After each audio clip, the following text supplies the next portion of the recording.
I just realized I sat down without my coffee, which is probably not a good thing. But I had a glass of orange Tang. I feel like an astronaut from the 80s, man. I had orange Tang with my lunch slash... Actually, it was dinner. It wasn't lunch. Who am I kidding? I'll be in bed by 7 o'clock. That's dinner. I've been going to bed about 8 o'clock, and I get up at 3, 4. Sometimes I'll stay up till 9. Anyway, big bowl of beans for lunch slash dinner with salsa verde tostitos and some orange Tang on ice. And now, I'm actually early. I've got another video coming out on YouTube in like 20 minutes. But I went ahead and pushed live anyway. Because that's a Star Wars Outlaws video, and it's like episode 50 something. It's all good. There's going to be like another 50 episodes in that as we finish the game. Which is the main game right now. We're gonna be playing some Lord of the Rings Online tonight for a few hours. Play my River Hobbit for a bit, and I'm probably gonna create my Lore Master just to have it ready and in reserve. But the main game right now is Star Wars Outlaws daytime streams. Who are you kidding? I've been streaming twice a day for like the last 2 weeks. So I've been doing the morning streams at like whenever. 8 a.m., 10 a.m., 11 a.m. Generally speaking, around 10 or 11 a.m. Central. And I'd say we're probably halfway through Star Wars Outlaws right now. And then we'll be going on to Space Marine 2 and then the Shattered Space DLC. But tonight, we're back to LOTRO. And we are on the lookout for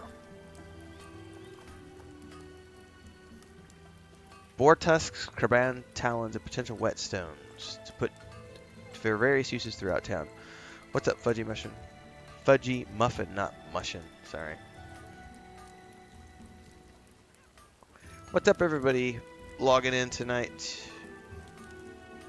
As always, we are multi-streaming on YouTube and Twitch. If you're new to the show, welcome aboard. Right now we're playing Lord of the Rings Online on the Angmar server on Monday nights at 6-ish usually, 6 Central. I'm starting early tonight, so you're going to get me for a little longer this evening.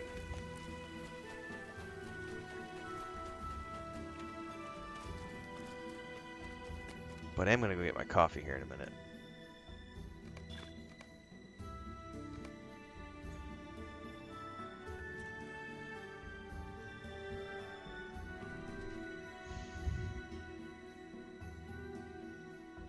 I don't want to open any of that stuff. Those things will just clutter my inventory.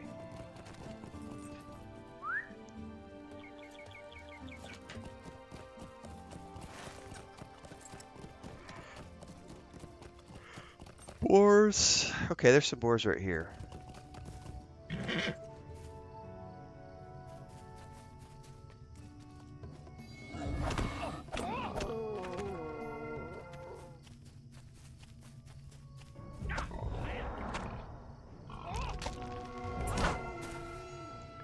Doesn't say anything about wolves. Boars and whetstones.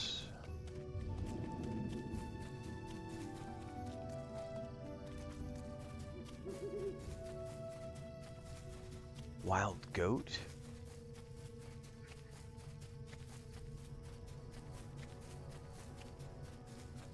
Alright, piggies, where you at? You're not a piggy.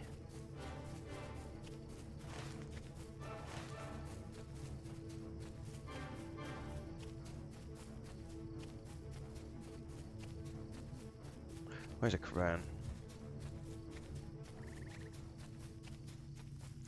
Oh, there's a piggy too.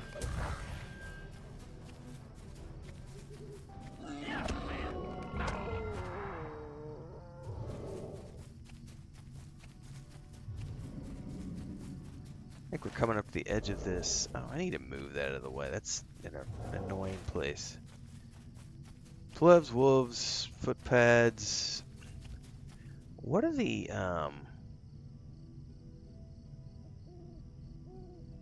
Where are the whetstones coming from?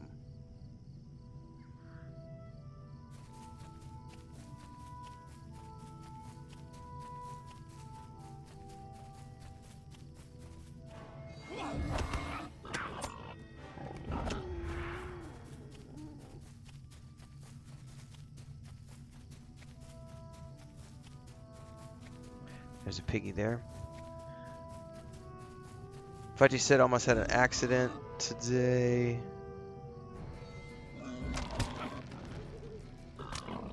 Oh, damn. Yeah, that kind of stuff is freaky, man.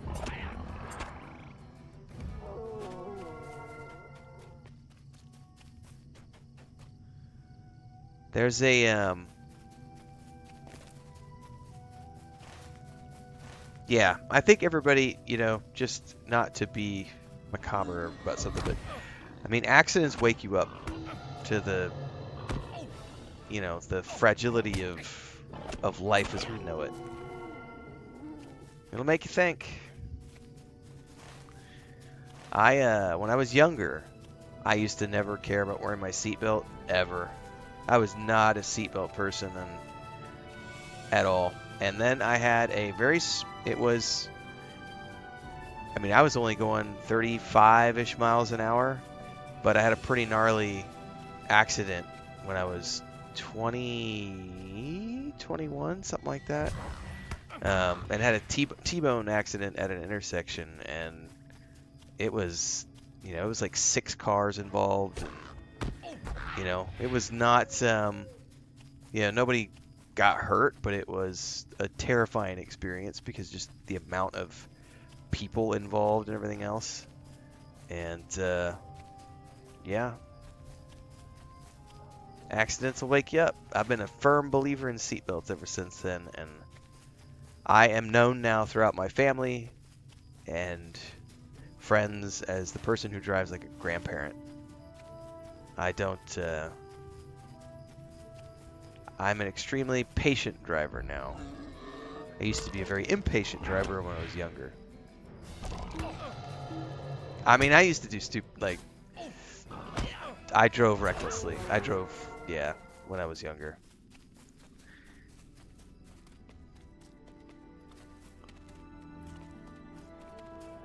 Yeah, but even if you're just a passenger, yeah, it's dramatic.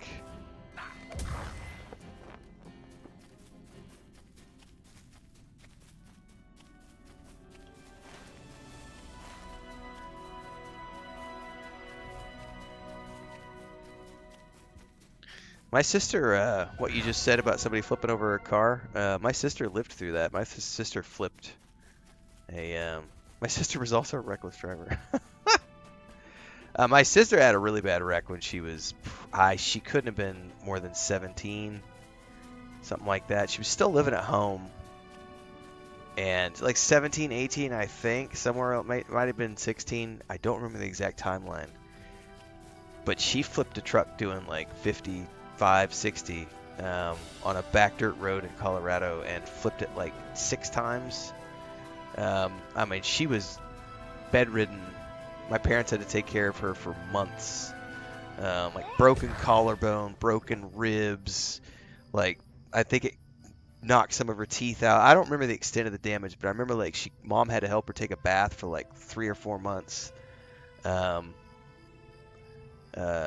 It did not.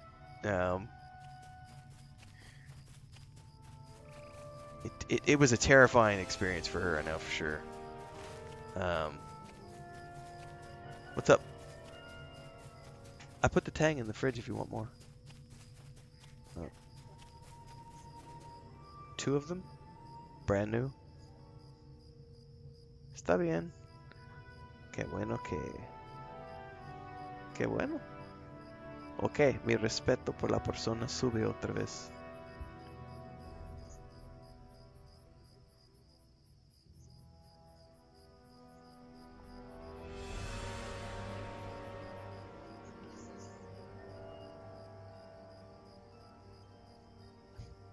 No, ok, yo tengo más respeto por ella ahorita. No, este es respetuoso, es cumpliendo su palabra.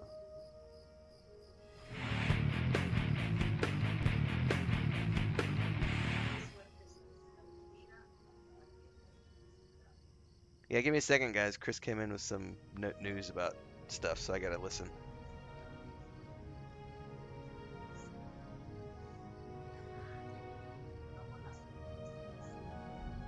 Sí.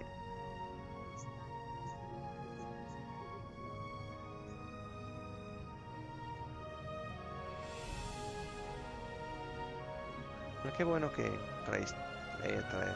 No, esta es una persona que cumple su palabra, entonces respeto restaurado. Dile gracias. Ok.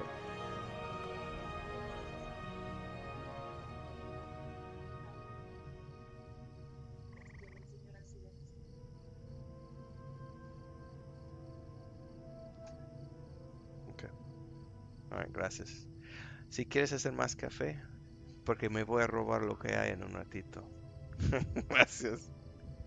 I got yelled at the other time when I didn't make more coffee, so I just was letting her know that I'm about to go grab a cup of coffee, and if she wants... I know. You're the ogre without coffee. I'm fine. I'm normal. Frodo! Hey, Frodo, you know that I'm playing Lord of the Rings Online? Come here. Do you want to come say hi to everybody? Mommy's upset with you. So for those of you who were on the stream the other night, on World of Warcraft night, this is the one. He got out. He escaped the brand new catio. Him and his sister, Leia. Leia was the one who figured out how to... she found a weak spot in our catio that Chris just built like a week ago, 10 days ago. And she found a weak spot where she got down from the roof and climbed down this post between our property and the neighbor's property. But the problem is they've got a pit bull that hates our cats. And there's like barbed wire and rusty old... It's not a good place for her to be coming down. And she figured out how to shimmy her way down in between our chicken wire and their fence. And if she had gone over like 4 inches, she would have fallen into the yard and gotten eaten by the pit bull.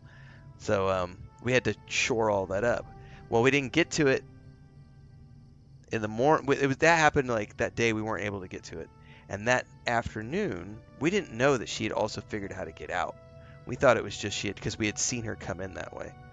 She went out that way, and like 10 minutes later, Frodo was missing. Now, I don't care if Leia gets out that much because she doesn't go anywhere. She just stays close.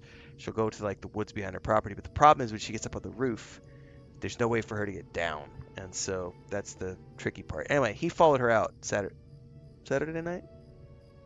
And the problem with him is he goes and he gets in trouble. And he crosses the street and he goes to the field across the way and he goes and eats trash and he's come home vomiting blood. He's come home with fish spines in his throat. He comes home with scratches because he gets in fights, and he's fixed. But he still has that male cat, I'm going to go roam the territory and get into trouble problem. So he came home after 3 hours, and the front door meowing. Yes, you did, Frodo, little bastard. So he's a little mad at Mommy right now because she hasn't let him go out for like 2 days or whatever. Today's Monday, right? Yeah, he's been cooped up. He's kind of grumpy. Are you grumpy pants? Anyway, Victoria says, Lotro night. Probably never play it, but I like watching it. That's the important thing. What's up, Bethel? Are you coming over? No, you can't go up on the desk. Come here. You can come up and over. Kitty tail. Woo. Do you want to be on the camera?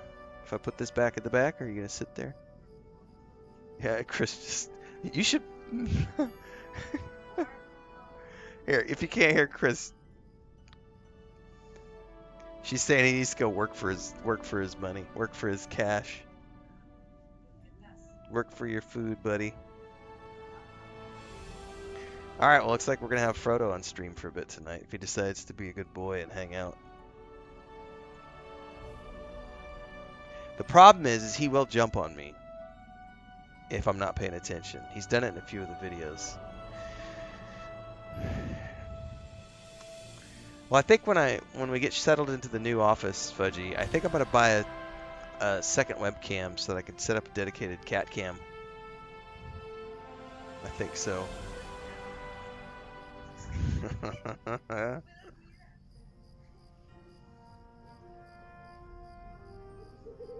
go take a nap, buddy?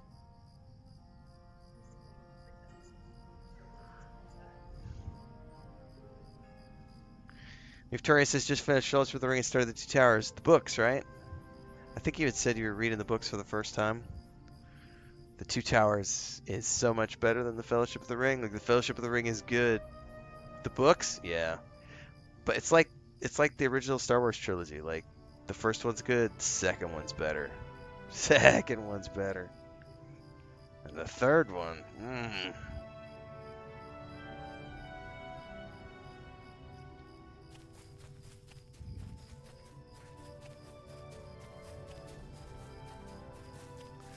All right, we need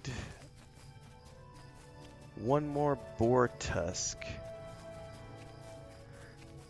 I don't know where to find these. Woo! Don't fall down there.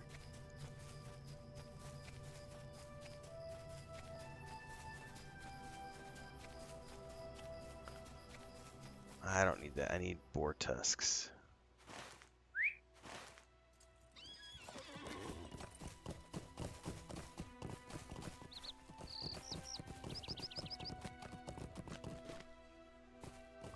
You could do it. You can ride through here. I feel like there's not going to be boars up in here.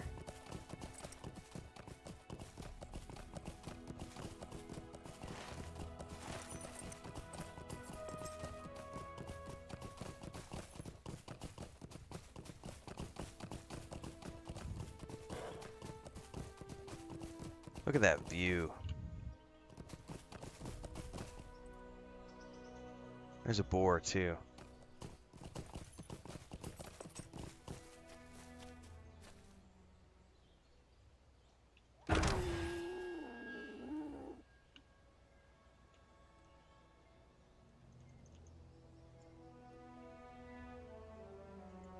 Kitty streams.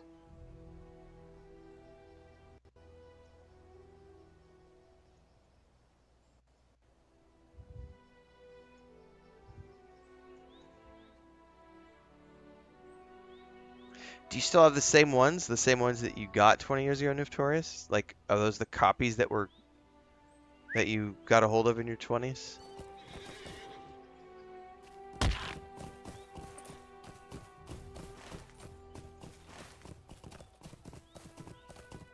Are these going to be along the road? Potential whetstones along the Old South Road. What covers are they?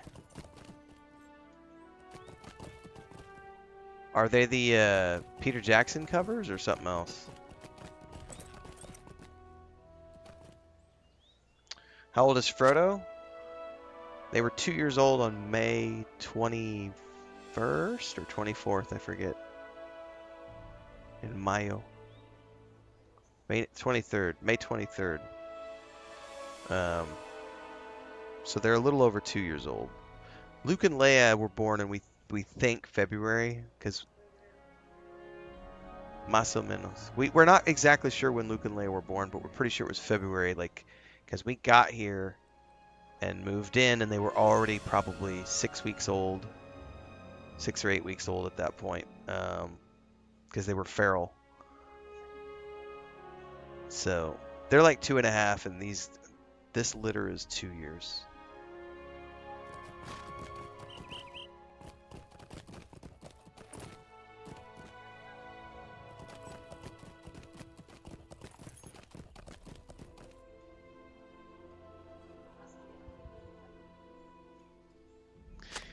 I had I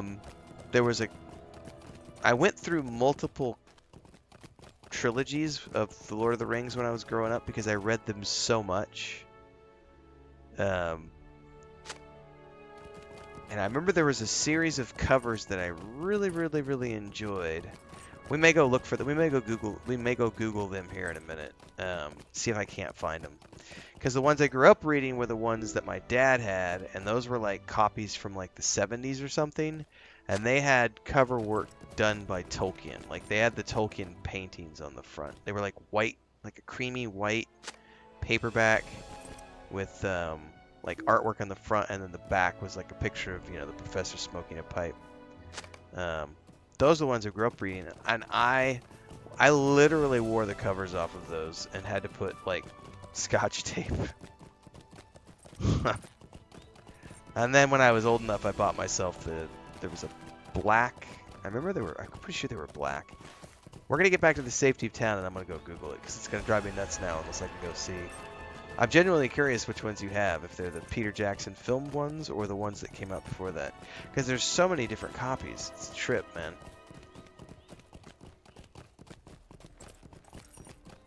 That's one of those book series that gets reprinted over and over and over the years. So there's lots of cool, lots of cool covers to choose from. Oh, I went past my turnoff. Whoa.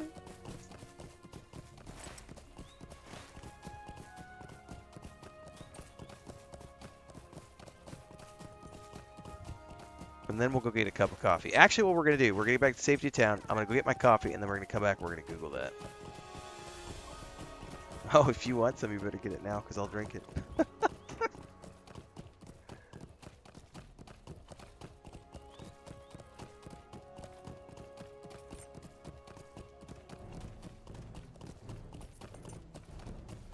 Who is chasing me down the road?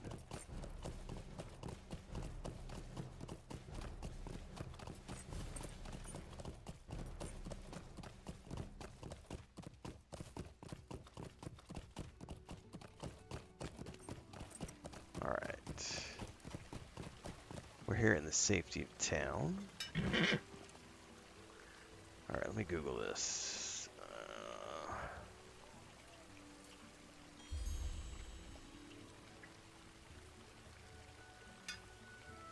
Yep, these ones right here.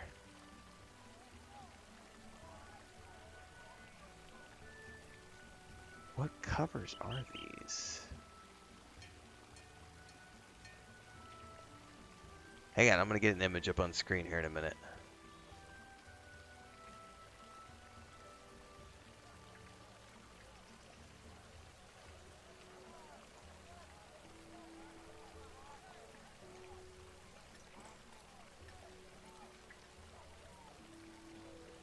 Okay.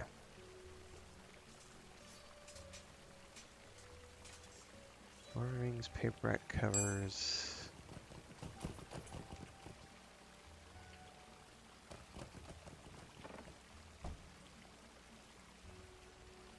Nice. All right. This, let me get a window up here over on the other screen.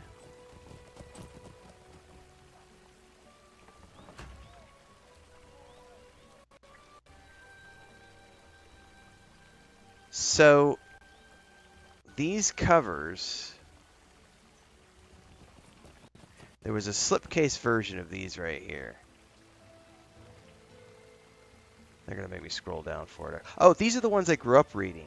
These ones right here. This is the artwork that Tolkien himself did. So these are the versions I grew up reading. These are the ones my dad had, were these ones. And I think they were from the 70s. Yeah, the 41st printing of The Hobbit in 1973. So my dad had those copies. Yeah, these ones. These are the ones I grew up reading. So this is all artwork by Tolkien himself. So this is the Fellowship of the Ring. This is the Two Towers. This is the Return of the King. So those are the ones I wore the absolute crap out of those. Oh, this website must have all the different covers. Oh, that's cool. Daryl K. Sweet. I did not know that DK Sweet did covers for the Lord of the Rings. Holy shit. He did a ton of fantasy work. Like the Magical Recluse series by Jay Modisett Jr. he did the covers for. I'm pretty sure he did the original covers for the Wheel of Time as well. Ton of fantasy stuff from Daryl K. Sweet. That's the 1981. I don't know those ones. Oh, these are the ones. These are the ones. These are the ones I had. These are the ones I went out and bought. What year were these printed? These were 1988. So I probably bought this set when I was 10. I was thinking I was older when I bought this. 10 or 12, I would have bought this. It was when I had finally worn out the copies that my dad had on his shelf. So I'm thinking this had to have been 10 to 12 years old is when I remember getting a box set of these and buying it with my own money. And it had the Hobbit. I've always loved this image of Gandalf. Frodo. This image has always been a little too, like, it is what it is, guys. It's like Fabio and his dwarven friend.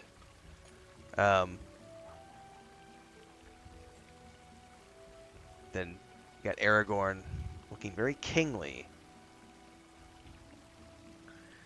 This is artist Michael Herring did these ones. But these are the ones that I had when that's like the first ones I bought with my own money. Then there's a hardback version I have, which I don't know if they're going to show here, and I have it in storage. I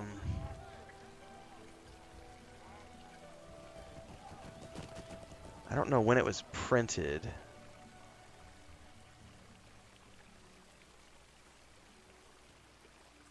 Yeah, it's this one right here.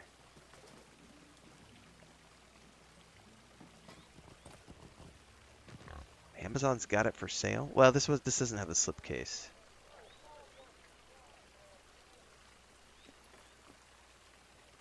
I don't really know which one of these it is.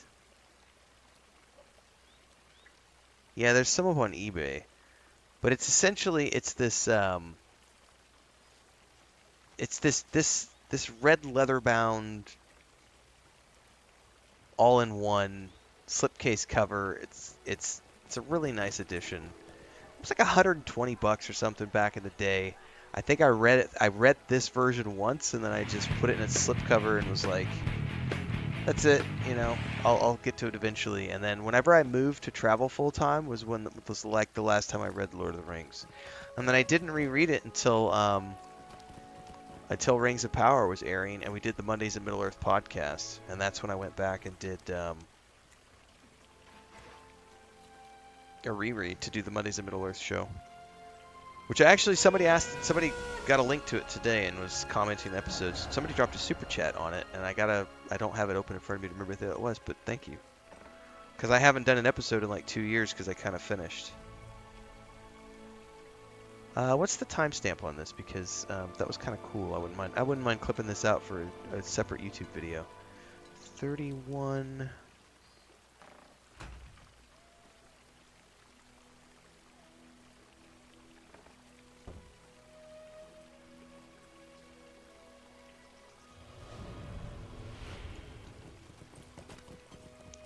All right.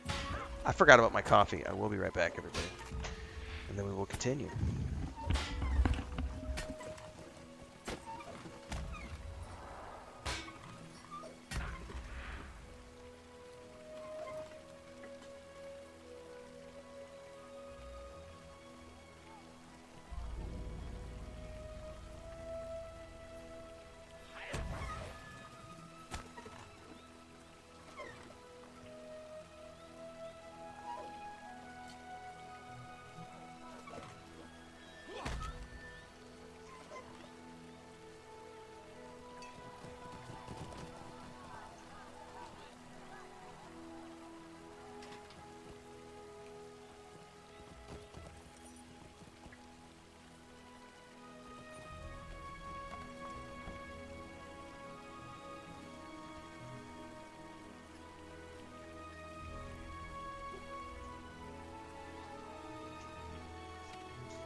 Well, I was mistaken in that there was extra coffee. There was half a cup. So, Chris has got the new batch coming from the French press, and she says she's going to bring it when it's ready. So, onwards, adventurers.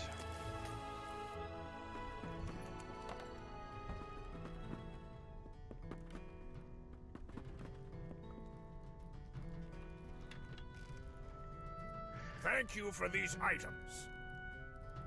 I'll have you know this, I'm quite cross with you. All I want is to be left in peace, free to do my work, but folk are constantly barging in here, interrupting me and slowing down my work. That boy's mother was just here, Wenna. She says he hasn't returned home. Last I heard, you sent him out to scout the edge of town, so you get to go looking for him. Aw, man. I'm leaving this town behind. I don't want to be a babysitter. I kid. We sent the poor little guy out to do stuff that he probably wasn't ready for. Oh, he's somewhere over here. We'll find him. Search the perimeter. Do we need to go outside, I wonder?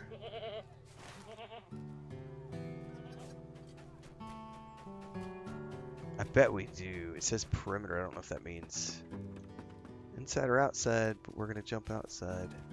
Oh! Auric footprints is not a good sign.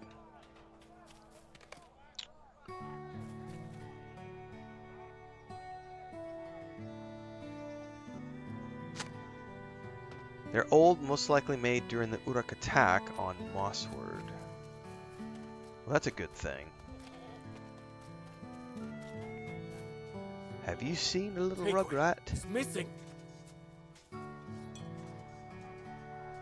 I will take the patched leather shoulder pads, You please. say the boy might have found Uruk tracks leading north? If he goes that way, he's likely to blunder into the Wadewater.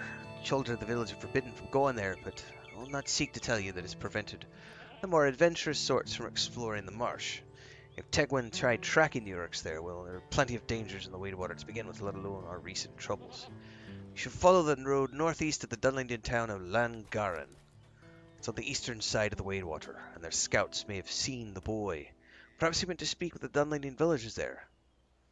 We should not leap to judgment too soon. He may not be in any danger at all. Well, wishful thinking is what I would assume there, sir. I wonder if we should... Do I have a fast travel there? Actually, while we're standing here...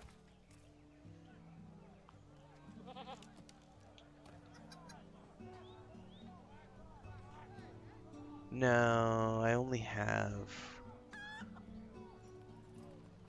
Ripped skins is the only one I have stacks of. Nope.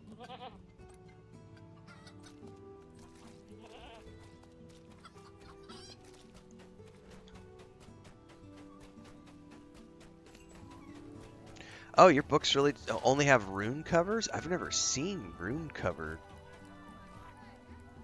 Like just with runes. That's kind of cool.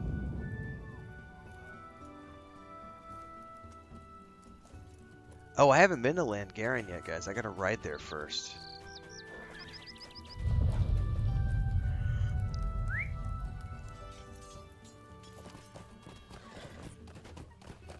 I'm really interested to see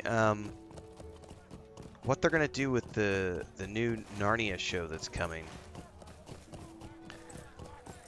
Because I gotta say, like, season 1 of Rings of Power, I you know, there were a lot of things I was critical on. There's definitely some things I'm critical of in season 2, but I have largely enjoyed season 2 of Rings of Power so far. Like, they're playing fast and loose with the lore in a couple of places, but they have nailed it with all the Sauron stuff. And the Anatar reveal to Celebrimbor was just like, oh man, this totally is awesome. I loved it. Chris just watched the first episode last night, gave it an 8 out of 10. She's going to watch the second episode tonight. I'm going to try to get her to do an episode of the podcast show with me. Problem is we don't have like the perfect setup for the two of us to do a co-host. So what I'll probably end up having to do is like... I don't know how I would do that actually. What we've done in the past when we were gaming together is she would go sit on her laptop, plug into Discord, I would just do a video call, we're both in the same room. Or one of the things we're going to do with the new office is we're going to be setting it up so that we can do a co-stream. Because I want to get her on, and she's already agreed to it. We're going to do Baldur's Gate 3 at some point. Because she's at least familiar with D&D. And I've got the Xbox version. So we could do couch co-op for Baldur's Gate 3. I think we're going to try to do that next year sometime. We'll see.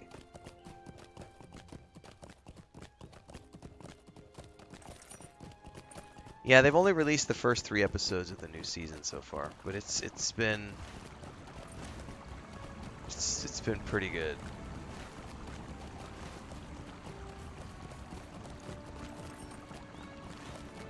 Which I was genuinely surprised by, because I liked some parts of Season 1, but I'm liking almost everything I've seen for Season 2, which is definitely an improvement on Season 1. Look at those views.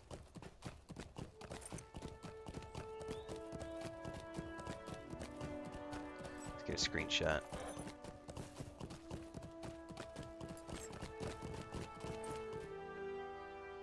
No, hang on. Let's keep it in motion.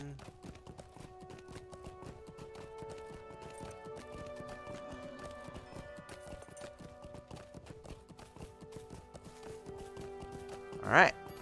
Got some good screens. Oh, I missed the turn off while I was taking screenshots.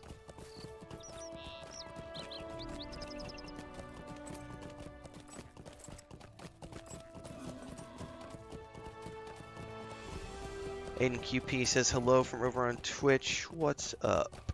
For anybody tuning in for the first time tonight, if you've been here before, you've heard this, but I'm going to do my commercial spiel. I multi-stream on YouTube and Twitch, so you can watch wherever you prefer, whenever I'm live. Daily streams during the daytime. Those happen at 11 a.m. Central.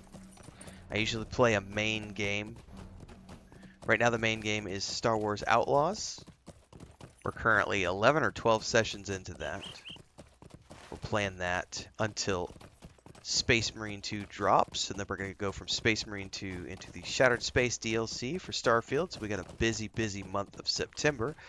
I play Lord of the Rings Online on Monday nights at 6 p.m. Central, World of Warcraft on Wednesdays and Saturdays at 6 p.m. Central, and No Man's Sky on Sunday mornings at 5 a.m. Central. Leave us alone. We will leave you in peace. Alright. That's the schedule. Don't forget the Discord, the Patreon, all the socials. I am a fantasy and sci-fi author as well as a game developer, although these days I'm full-time on YouTube. So if you want to check out all my other stuff, just follow the links. You'll find yourself in different places if you want to jump down the rabbit hole.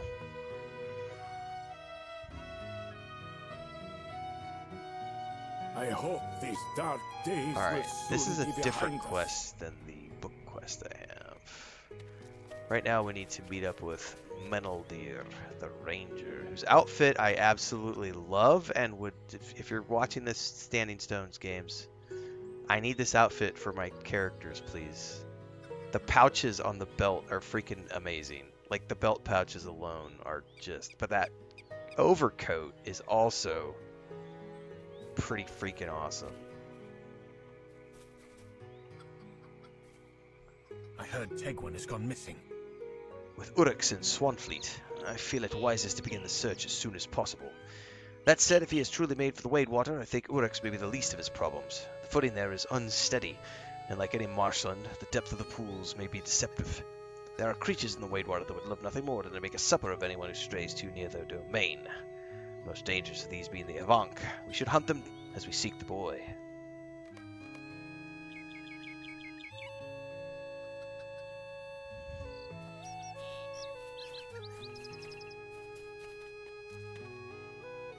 Like the, oh yeah, it is notorious. If you're gonna go but even if you're not gonna go the miniature route, like, it's expensive to get into any tabletop rule set as a general rule.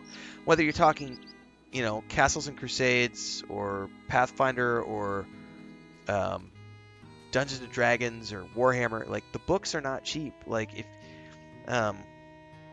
and you could go the digital route, but it's not the same thing. I can tell you as someone who, I own a ton of Pathfinder stuff, because they Humble Bundle did a deal last year when the OGL stuff was happening with D&D, and it was like, I don't even remember how many books it was for like 40 or 50 bucks, and I got dozens of Pathfinder books. But they're all digital, and they're really cool. But there is a big difference between a digital book and like a physical one that you can hold in your hand, and they're not cheap. Like, and I don't mass print. I have mine in storage right now. I've showed it off a little bit. Even ours, like we have our own rule set and a world that we put together, which has an associated novel with it and a point-and-click adventure game. It's got a module inside it for levels 1 to 4. I mean, the print version cost a ton to put together.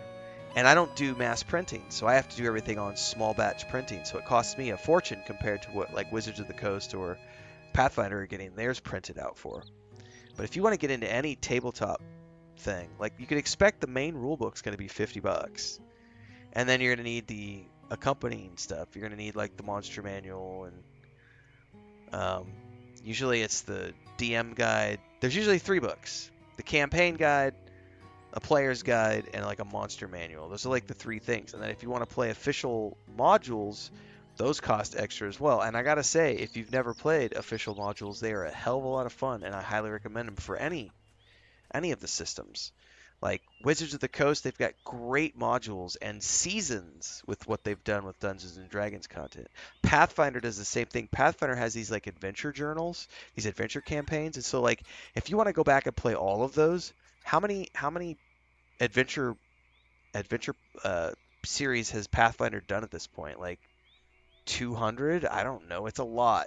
And if you go back and play them for the very beginning and like play the campaign, you're going to be years behind just trying to catch up and all those things. The one thing I will say that's really cool about Pathfinder though, is they have a subscription option. Paizo has a subscription option on their website where you can like pay a monthly subscription and you just get all of the books that get printed in a given month. They just get delivered to you. So if you're going to be if you love the Pathfinder world enough as an example, and you want to play it, or the Starfighter, whatever, and you want to play it, you can just pay for a subscription, and they mail books to you in hardback format, like as soon as they come out, and you just keep getting like modules and updates, and you know it's very much worth it. But yeah, Warhammer 40Ks, they're all going to cost you a couple few $100 to get going if you're gonna, you know, get into it. And then if you decide to go with like the miniatures route, that gets really expensive because the miniatures cost a chunk. You got to get all your paints and all your paintbrushes, and yeah, you need carrying cases for everything. You need your dice sets. You know, you need your die book bags. You know, it's a thing, man.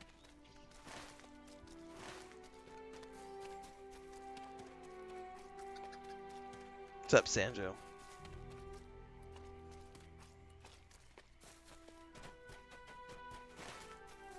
We are looking for the Avank in the Wadewater. I bet I can't jump over this fence. No! There's probably a gate somewhere.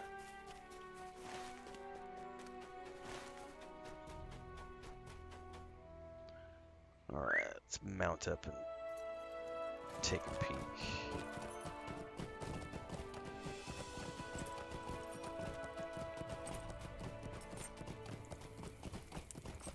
This fence is everywhere. Whee! I made it. We're good. Alright, we're looking for something called a Vonk.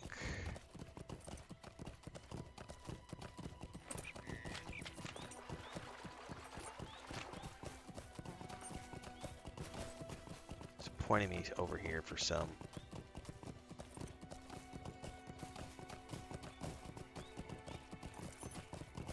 Oh, oh, oh, I see one. Okay, that's what you look like? Nasty. Come here. Oh, you're not going to attack on sight. Oh, you are going to attack on sight. Never mind. You do like a tail sweep.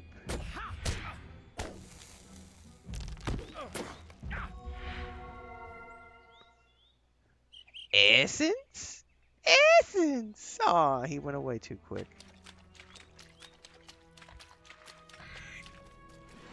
If you know, you know, kids.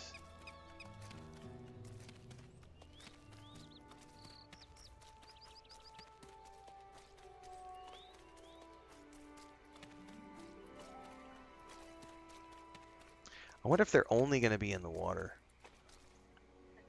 Thanks, babe. Pippin! Did you come in too, Mommy? Do you want to come say hi to the stream, Pippin? Thanks for coffee, babe. Oh, did you serve the whole thing fresh? Oh, thank you. Pippin, come here. You taking a bath already? She may come over here in a minute. But I do have my coffee now.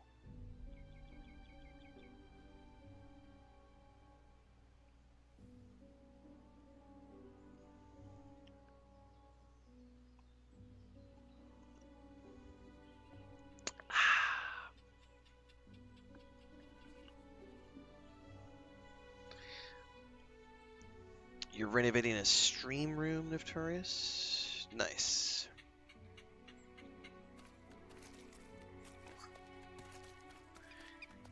My brother and I have talked about in the future we might do something. We'll see.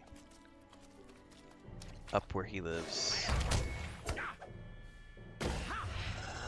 Pippin. Hey, no, don't go in the boxes.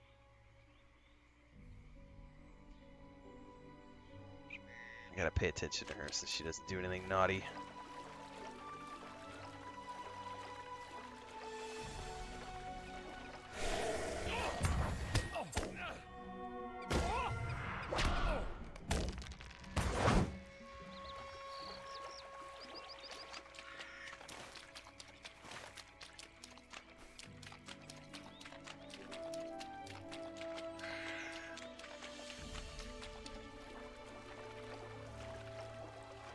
Creepy, creepy critters, where you at? Point me in this direction for one of them. Now it's pointing me over here. Pippin.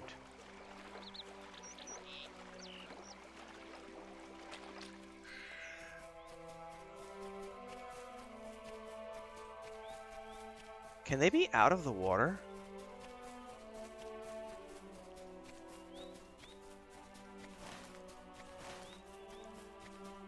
Oh, yep, they definitely can.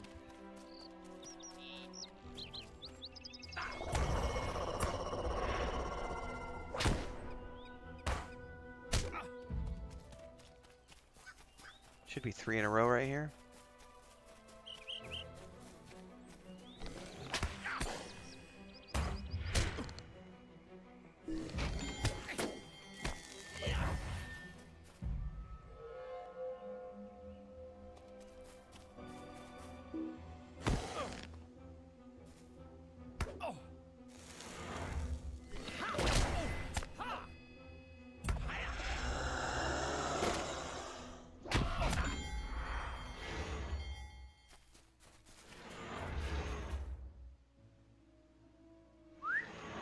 Alright, we need to go talk to Middle Deer in the middle of the Wadewater. Over here.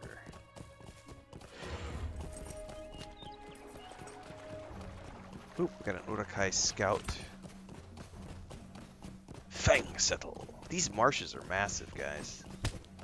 I'm just a lowly little hobbit.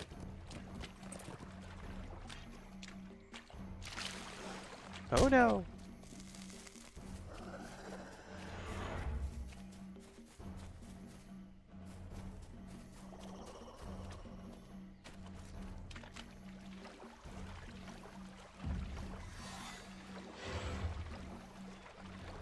Embedded slimy tooth. Not cool, man. Run away! Did we finally drop him? Okay, I think we're in the clear.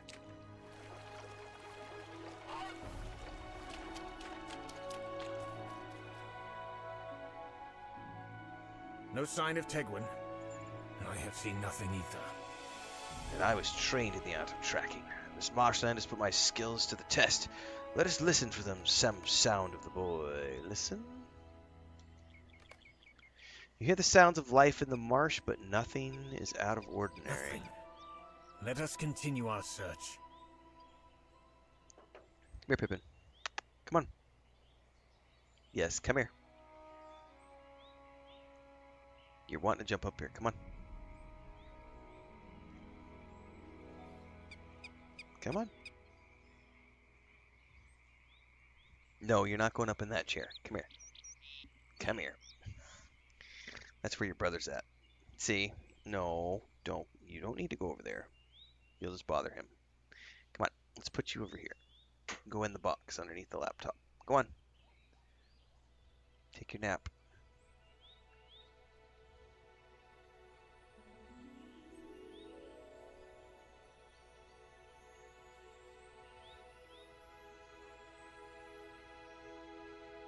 Metal Deer is pretty cool, yeah. I liked if you do the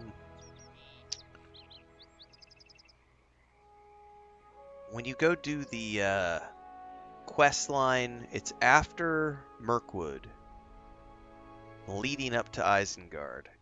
You work with the Dunedain for a hot minute in the forests. It's a really cool series of quests, and you're meeting lots of the Dunedain because they're moving, like they're going to meet up with Aragorn.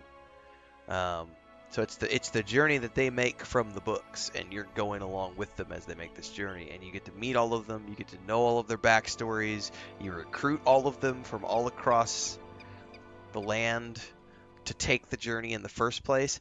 That is a lot of traveling when you have to do that step, because you're all over the map. Like you end up going everywhere throughout Eriador to recruit all the captains of the Dunedain to go on the journey. And then when you finally get to, you all meet up in the forest and you're working. It's a lot of fun.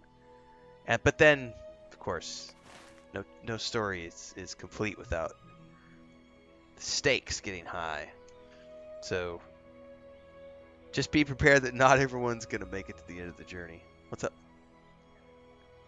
I put her in. She wanted to get up here with Frodo, but yeah, she's taking a bath. Did you give her a snack or something? That's why she's taking a bath. Everybody's inside, or?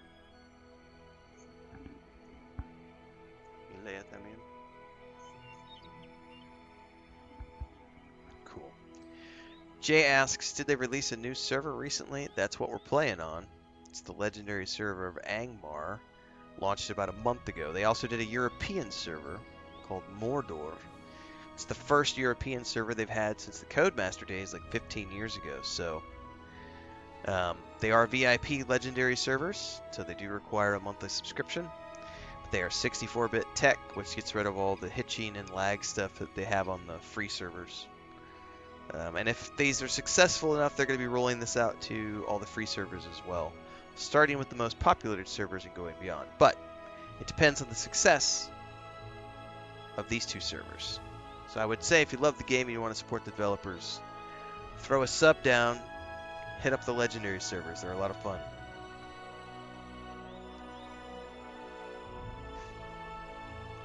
I saw it.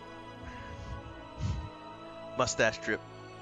I had coffee in my mustache that I missed, and it dripped. Chris just gave me the stink eye because I took a drink of coffee, and somebody, I don't know if anybody else caught it. It's a curse of a mustache, guys. It means it's time to trim it. When you start dripping every time you take a drink, that's when you know it's time to trim the mustache.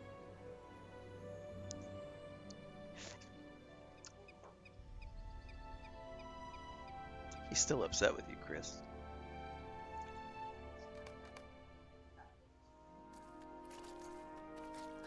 Yeah, this one's a little different, Jay. It's got, not only is it 64-bit tech, but they also have like an event thing where it's like, there's wraiths that will randomly spawn as you kill things, and they're quite challenging to take on alone.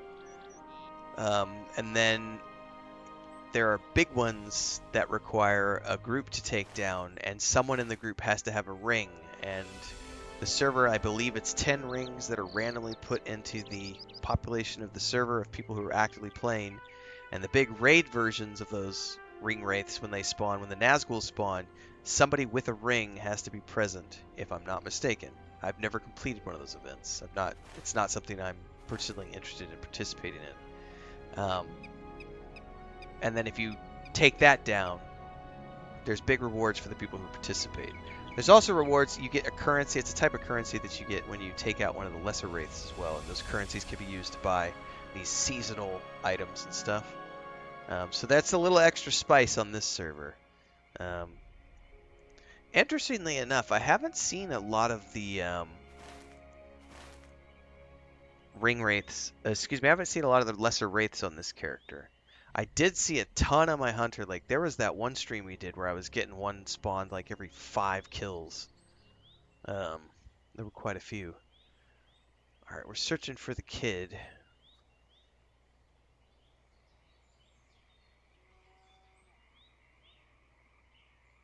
I don't see anything yet.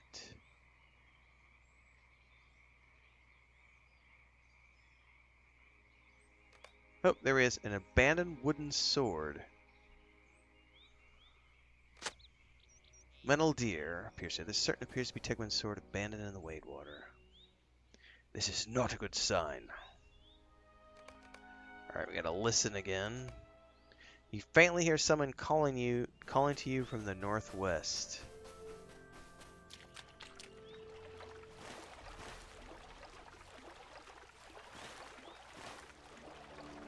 We'll hope he's not Uruk food.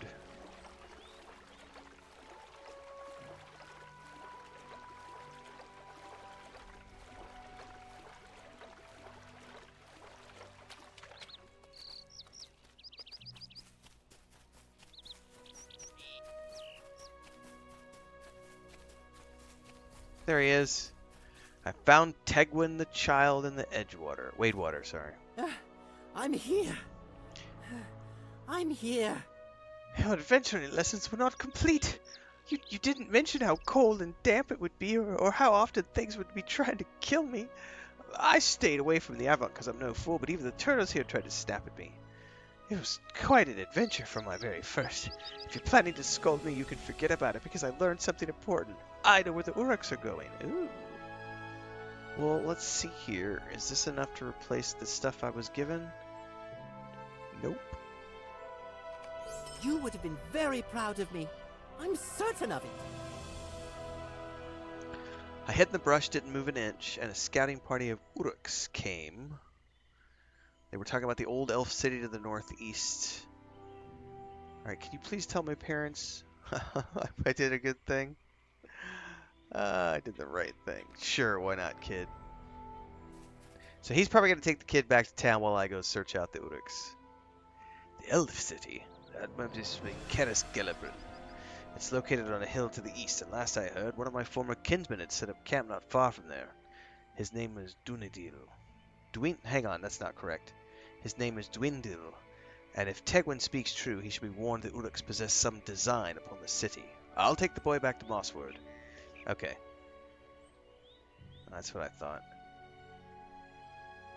Alright, before you speak to Dwindil, we did not part on good terms. Oh, I did not part. Oh, this is why he keeps referring to Strider as his former leader.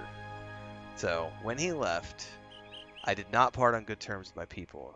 If Dwindil seems standoffish to you, it's probably because of that. It is a blast, Sanjo, if you can get past the age. Like, it does... You know, some games like World of Warcraft has done an exceptional job over the years of modernizing their game, streamlining the graphics, updating the engine, adding quality of life features, improving cinematics and all these other things. But they've had a much, much bigger budget to work with. Standing Stone's games, who used to be... It was Turbine and then Warner Brothers and all this stuff over the years. Standing Stone's has done a good job at maintaining this game and continually producing solid content year after year on a very regular schedule, and it's been a very good run since they started. But they have been notoriously lax in server engineering because they're not a big company. They're a small, lean team that has just enough money to cover employees' salaries. And as a result, they just focus on more content to keep the player base continuing down the roads. And as a result, you know, this is the first time they've had enough or invested enough into improving their server technology. And so it's a good step in the right direction. I would love quality of life features in this game, like the ability to play with a controller for me, is a must in any game I play these days. And one of the reasons I don't play LOTRO and Star Wars: The New Republic anymore as much as I used to is I just don't want to sit here and play on mouse and keyboard. I don't. I've got tendonitis issues that I'm older and it's life. So I much prefer to kick back and play with a controller. And this game, I doubt it's ever going to do that. They're never going to add those types of quality of life updates to modernize the game. So if you can accept the fact that it's an older game that looks older and it plays like an older game, it doesn't have a ton of quality of life features, it is a great game. It's the best MMORPG that I've ever played. I love the writing. I love the world. It's Middle-earth. What's not to love? But it's slow. It's clunky. The character models look a little bit dated. The world looks good, even though it is dated. But it is, it's a 17-year-old MMORPG at this point. But I give them credit where credit is due. It's got the best writing I've ever seen. The music's great. This isn't the newest stuff. Like, you go to the Yondershire and see some of the newest stuff. And then the very first, like, if you log in the game right now and just go create a River Hobbit, that first area where the River Hobbits start out, that's brand new. And that's the power of what they can do even with an older game engine. So they can make beautiful looking stuff. Look at this water stuff. What are you doing, Pippin? She's attacking my feet. This is an example, like, obviously this is older, but this still looks impressive for a 17-year-old game, The water's pretty good. If I'm not mistaken, they're using DX11 or DX12 tech. Pippin! Did you see that? She attacked my feet. I'm gonna have to not sit with my feet up over there, because she reached out of her little bed. I want her to go to sleep. Ha ha ha, Chris. Alright. Alright, we are going out here to talk to another of the Dunedain. What? Yeah. You ready for episode 2 tonight? Alright. I have a schedule to keep to tonight, everybody, so I won't be doing a hugely long session. Chris wants to watch episode 2 of Rings of Power, so. Season 2. I've already seen the first 3 episodes because I had to get them reviewed for the channel. But I'm watching them a second time now. So we did episode 1 last night. We're doing episode 2 tonight. Huh? Yeah, it's nice. The second watch I can usually, yes, catch a few things that I might have missed the first time. One of the details I'm really enjoying, and this is where, when Chris watches it, she's reading subtitles. So when you read subtitles, you're going to miss certain things. But even I didn't catch this through the first watch through. I caught it a couple of times, but I didn't catch all the references. They've done a good job. This is not really spoiler territory for people who haven't seen the episodes yet. There are times when Halbrand / Sauron is pensively looking off into the distance of something or thinking of something, and they do this really cool VFX shot where he gets, like, his eyes get all sunken and they go kind of black and dark side Sithy looking, and he gets these, like, black veins running back from his eyes back into his forehead. So it's like the evilness that is Sauron showing through visibly through his flesh in his human form whenever he's, like, angry or thinking about something. And it's a very subtle way that you're able to continually, it's a continual reminder of the evilness that is Sauron. It's a really cool, like, little visual element that they've thrown in there that I do appreciate. Bear McCreary's soundtrack this year has been great, and the fact that the actor Benjamin, what is his name? I forget his last name now. The guy who's playing Gil Galad sings a song at the end of the first episode. He actually sang the song. Like, he's a trained singer. And it's all in Elvish, and it's just, it's so good. So good. I'm glad that they listened to feedback and made the second season better, because I haven't had really any complaints about the second season yet. A couple areas where they're playing fast and loose with the lore, but it's fine. Peter Jackson played loose with the lore in a few places too. I remember when I first saw it in the theaters and it was Arwen at the ford. I was like, that's not how it happened in the books. Where's Glorfindel? No. But then after I mellowed over the years and realized that if you're gonna sell a movie in Hollywood, yeah, you do need the romance there. You need to have a romantic option and take some creative liberties. And I'll tell you what, the Arwen Aragorn love story in Peter Jackson's Lord of the Rings films is fucking epic. And I cry every goddamn time I get to the end of Return of the King, and you've got Elrond presenting his daughter, and he's soulful and tearful because he sees her losing her immortality, and she goes off to marry Aragorn, and you're like weeping. Here, she's making fun of me, guys. I gotta turn the camera. Where's she at? You're not gonna be able to see her very good because I got stuff behind there. I can't move the camera. She's over there laughing at me. I cry every time Boromir eats it, and then every time the Arwen and Aragorn marriage ceremony happens. I've seen those movies 50 times, and I'm like, yeah. So those are the things I look back on and go, you know what? I gave Peter Jackson a chance.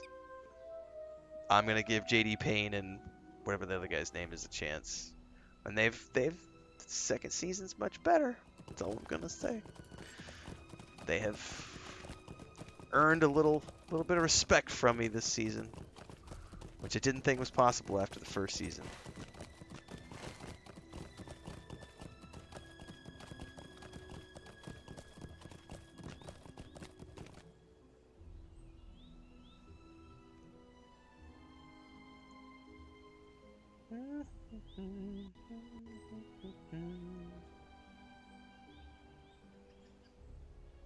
Hang on, my YouTube chat was not coming through. I gotta catch up now. Nuftoria says, is there a lot more about the Dunedain in the books? Not so much. There's stuff in the appendices. So you're reading it for the first time. When you get to the end of the Return of the King, there's a huge section on the it's called the appendices. And there's a whole bunch of extra stuff back in there, which is what they are using as the basis for Rings of Power, because they own the rights to that. They don't own the rights to the Silmarillion, so the only stuff that they could take from the First and Second Age is stuff that's mentioned in the appendices of the Return of the King. There is stuff in there about the Dunedain and stuff, but mostly they're just a background. It's just that stuff is more told in the Silmarillion because there's a lot of lineage stuff in there because of who the Dunedain are and the descendants of Isildur and Anarion and Elendil. So there is a ton in there about the importance of the lineage of the Dunedain in the Silmarillion, and a tiny bit in the, if I remember correctly, in the appendices of Return of the King. But yeah, there's not going to be a ton of information in the books in the main trilogy. Gentleman Boyd says, is this free to play or subscription? The base game is free to play. This is a legendary server, so if you've ever played like World of Warcraft Classic or a progression server on EverQuest 1 or EverQuest 2, those cost monthly subscriptions. This version costs a monthly subscription. So, but there are free to play servers. The legacy servers are free to play. Sometimes, CC Felton, it depends on my agenda. I do have to be conscious sometimes. Like if it's like my mainstream games, because I have release dates that I have to worry about, so I have to finish the games that I'm playing before I get to the next one. So it's like I have to, like, everybody's been like, you've been streaming like a madman with Star Wars The Outlaws, and it's like because I have Space Marine 2 I got to get to, and I got to get Space Marine 2 done before Shattered Space DLC hits. So it's like I'm on the clock with those games. So, but with MMOs like this, I can just, there's no rush, there's no end game. The only place that might not necessarily be true is when I play World of Warcraft, because we are going to be raiding in October, so I do have to be fairly progressive when I play WoW, because I do need to, I got to get my levels up, I got to get my faction up, I got to get my gear set, at a certain level. I got to run heroics, I got to do all that stuff if I want to be prepped and ready for raids. So, but like with LOTRO, you can just chill out. I've played this game so much over the years. No Man's Sky, just chill out. No rush there. You guys get me off on tangents sometimes with Star Wars Outlaws as well, but I do have to go with that one. Niftorius said, until I read The Fellowship of the Ring, I had no idea Lord of the Rings was a musical. Tolkien wrote a lot of poetry. So if you go deep, if you decide that you're going to go deep after this, after your read through of the trilogy the first time, his work as a professor of language goes so deep, and he did lots of different things with poems and lays and mythology and translations and a bunch of stuff in his professor category, and also as a published author, just working on lots of different other projects. So that definitely was felt in The Lord of the Rings, because there's a lot of poems and songs.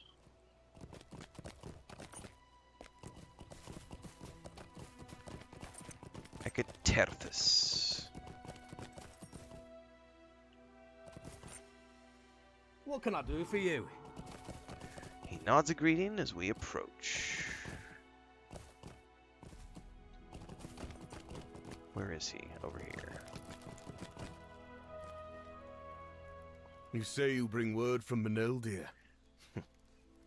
This is Lord of the Rings. Oh, there's a cat chair in the way. This is one of the things about Lord of the Rings Online, is there's just walls of text everywhere. So if you love good lore, that's why I say this is a great game to play if you like reading, because the writers in this game absolutely kill it. Now, I'm pretty deep into streams and content creation today, so my voice is a little shot. But we'll keep reading these as we go for now. Sometimes I paraphrase because my voice starts getting shot. Jamal says, new subscriber, recently started LOTRO again. Love the Angmar server. It is a good server. It's been fun so far. I was talking about this. I recorded a video that's going live tomorrow morning, I think. It's the one about what's my favorite class in LOTRO, because someone asked that. And I was mentioning in that one of the things that intrigues me about doing a progression server like this, or a legendary server as they call it. I don't want to do it because I've already done it many times over the years. But the idea of people who have never played this game before, like enjoying this game and leveling up through Eriador for several months, and then getting to the point where Moria opens and they get to go into Moria and experience that expansion.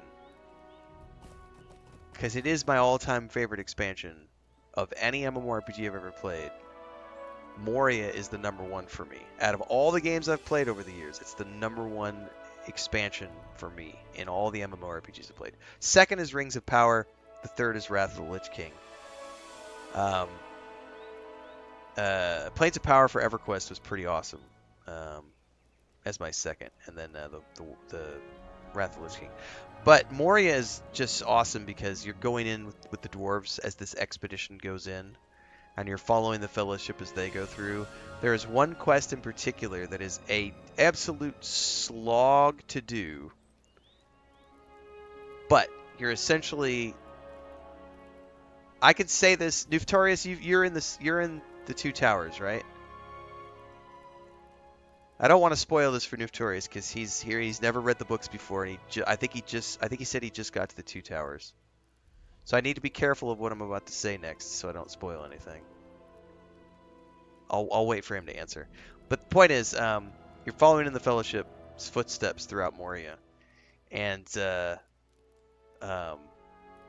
it's you just start at the Two Towers. Okay, I don't think this will spoil anything. This won't spoil anything because what happened in the Fellowship of the Ring already happened. No, you're good. You're good. I just have to think about how I phrase it. So obviously Gandalf, you know what happened to Gandalf, right? You know, the confrontation in Moria. You've already read through that, and I don't remember if you said you've seen the films or not, but that whole sequence with Gandalf and the Balrog on the bridge of Khazad-dûm, and then the fall, right? So you get to go down through the depths of Moria and follow in the wake of that fall. And it's a massive, massive, massive journey down through the depths of Moria in this game. And it is so freaking epic as an adventure into the depths of like a really dark and scary place. It's a really fun quest line. So I'm looking forward to Moria, not to personally play it for myself, but I want to, I'd love to hear about the new players who are going to get to experience that for the first time. Because there are a lot of new people coming to the game. Oh, well, if you've already watched the movies, okay, you're good. I didn't spoil anything then. If you've already seen the movies, you know his fate. So ultimately, Gandalf is not dead.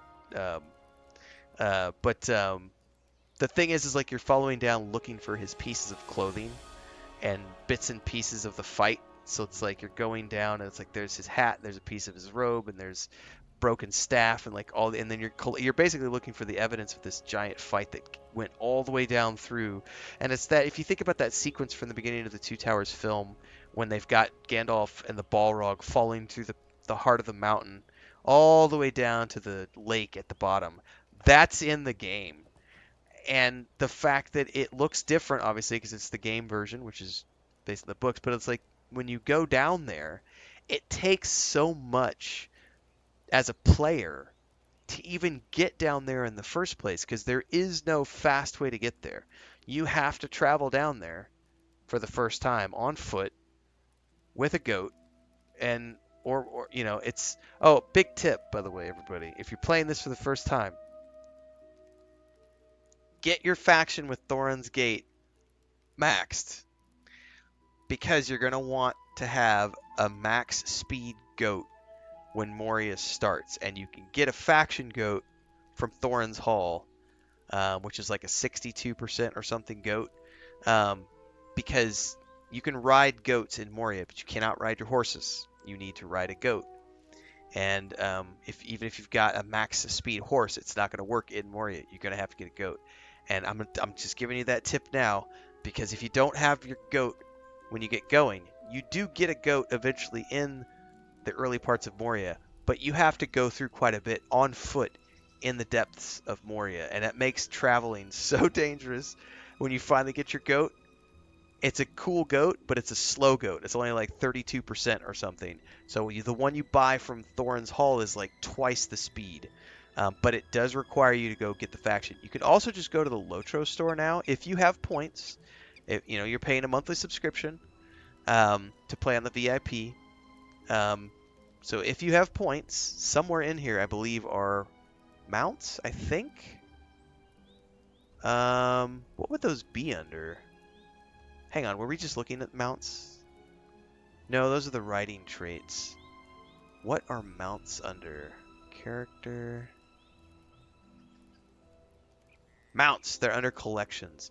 I'm pretty sure they sell some goat mounts in here. Yeah, Dusky Nimble Fit Goat can be used in Moria, 62%. So the free goat you get in Moria is like 32 or 34%. So you can either buy one from the store, from the LOTRO store, or get one from Thorin's Hall. The one at Thorin's Hall you can get for free, but you do have to get your faction up with Thorin's Hall. And there are different types of goats here. That one is... what did it say? 62%. This one's 68%, so this is a little bit more. And this is an account-wide goat, so that costs even more.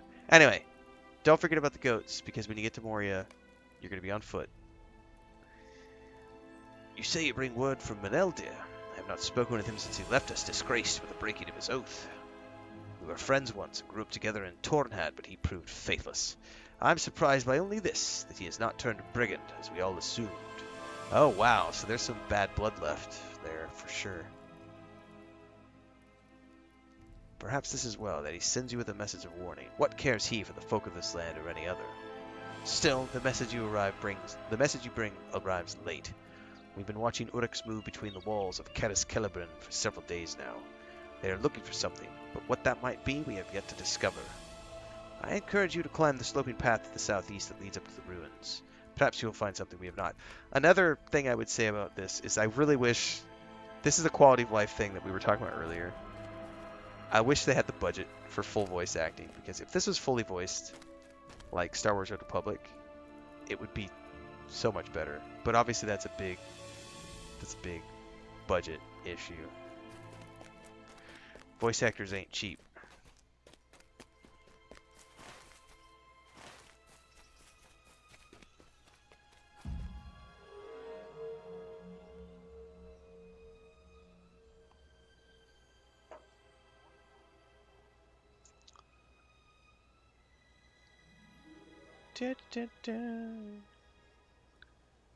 Jared says I'm 15k away from max rep with the Ale Association for your Ale Goat.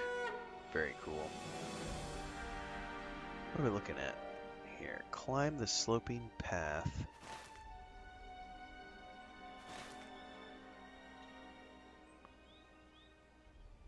Oh, we're gonna get a view of something out over the distance. Arrow slain Uruk. Am I not facing it?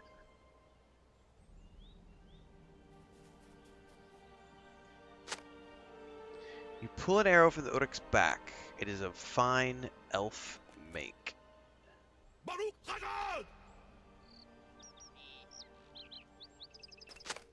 You retrieve an elf arrow from the other corpse and hear someone calling you.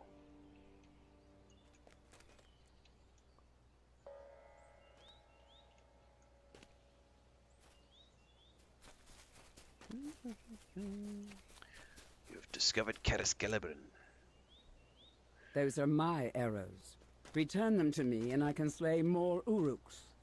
She's done a lot of voiceovers in this game over the years. I'm gonna take the silver cuff of agility. I am pleased to see we share a purpose. Or at least we have our hatred of orc kind in common. I'm now level 10. I may now use the Instance Finder. Instance Finder will work at the background looking for an available fellowship with an instance or skirmish for you to join. It's a matchmaking system, everybody. That's huge. This is a nice quality of life improvement to the game, so give them credit where it's due. They have added this.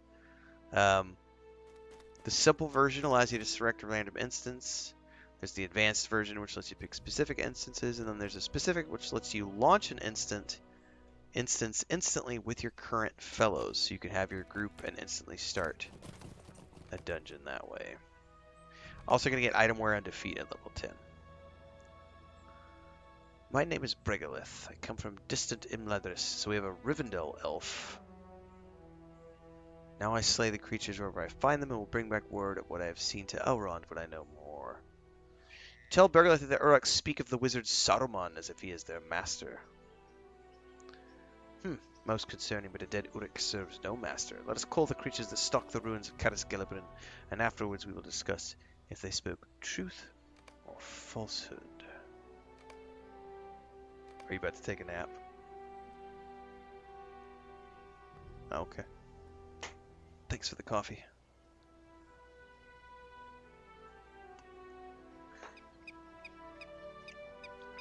Is Smeagol outside or inside? Oh, you left him outside, that's right, with the... Yeah, that's fine. Pippin's asleep down here. Hemvar says I woke up from a nap. Power nap. Power nap's the only way to roll, man.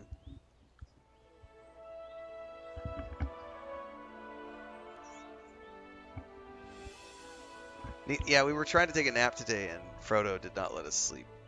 He decided to come to the door and be annoying. So neither one of us... I think I slept for maybe 45 minutes. And now he wants to sleep.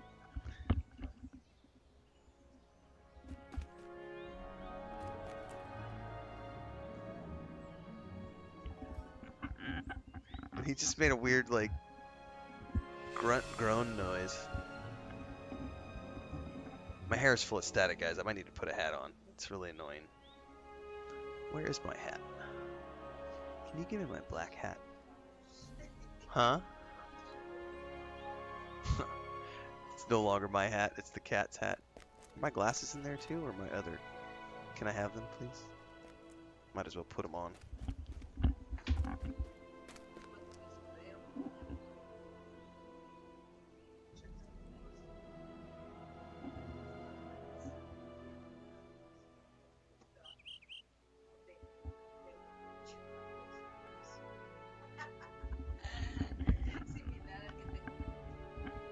Ese ya es probablemente bajo la cama. Alright.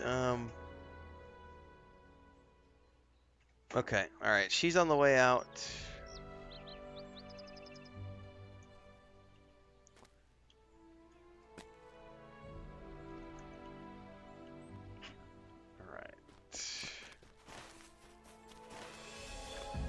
We need to defeat Uryx. Oh hell, these guys are... Oh, that's a Dunladin. Okay. A Dunladin Moroda. Are these the ones I need? Hang on. No, those are men. These are what I'm looking for.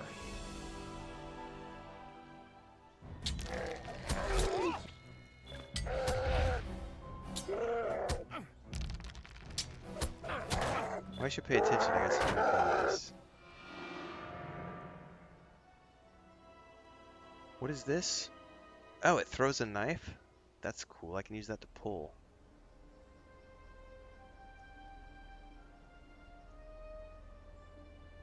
Heal yourself and improve your defenses. It's got a 5-minute cooldown.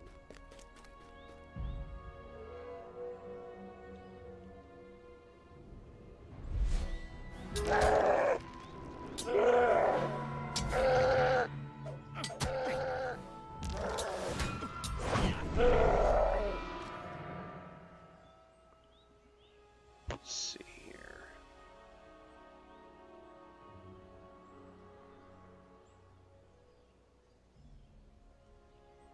Here it is. This is what I was looking for. It's the Hope Handkerchief.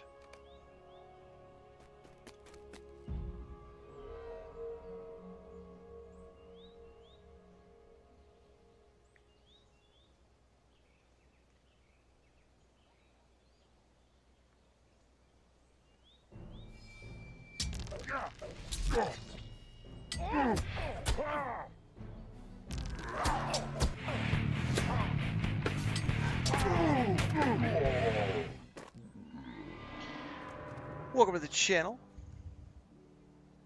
Death Below over on Twitch and Vindrio Kina on YouTube.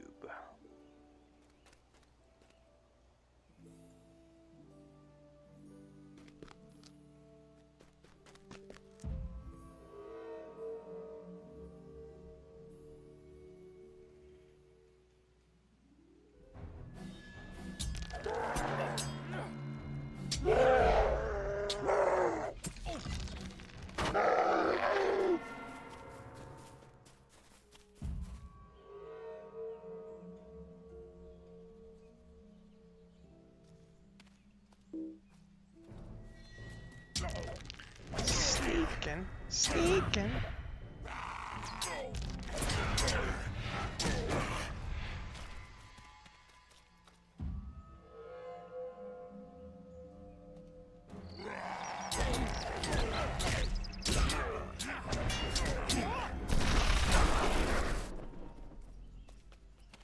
That's a big bada boom. Is this a cave? God, the music's like the troll shaws right here. Hold up, this might not be an Uryk. That's a Dunlandine.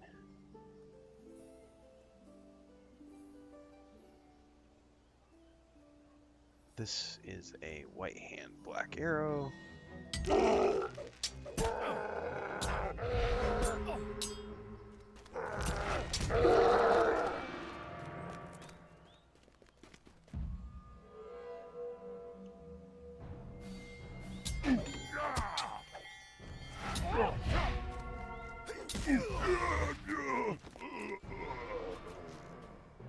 Ah, I lost the crit.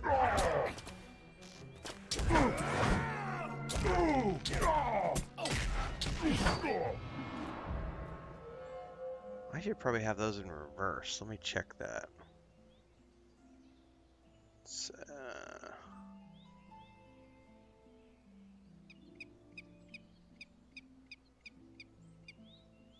activated by double-edged strike.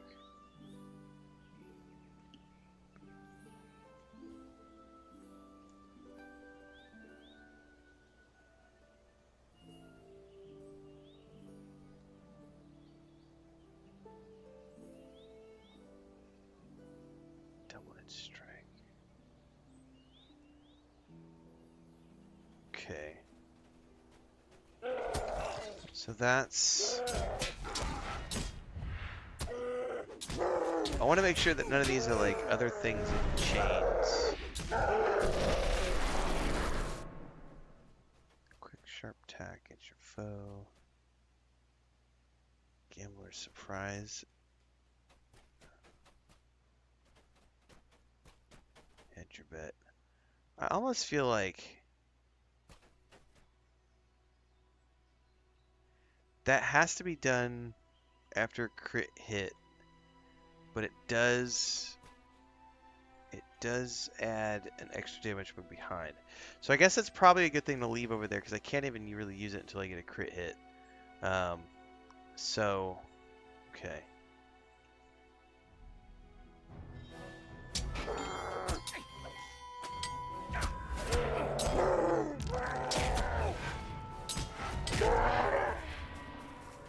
Jamoran, if you happen to be watching this, if you're also watching this while interacting with me in game, I apologize. I'm not going to be good at interacting with you in game because I don't want to type on the keyboard. I really don't. I've got cranky hands and I hate having to type, so I'm just and mostly I'm interacting with the chat on stream by talking. So if you happen to be in chat, I appreciate the role play. But I'm not going to type back. I can't. It's just too much.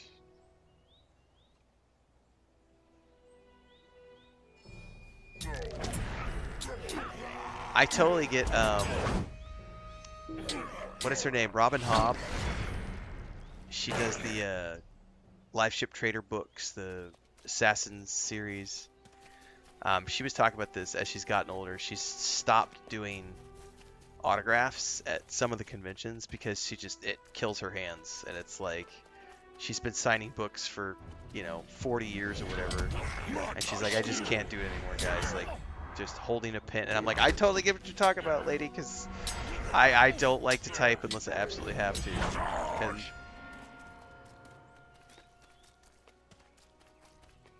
No, you're good, Jamal, I appreciate it. No, I was not trying to be rude. That's why I was hoping you were listening to the stream so I could say thank you for your efforts.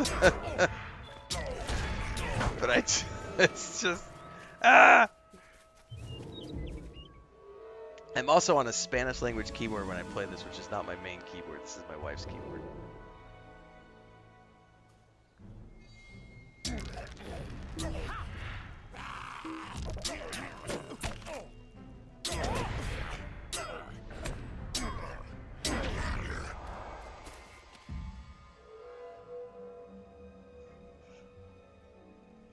These don't count. Am I outside of the? I'm outside of the area. That's why. Herpaderper.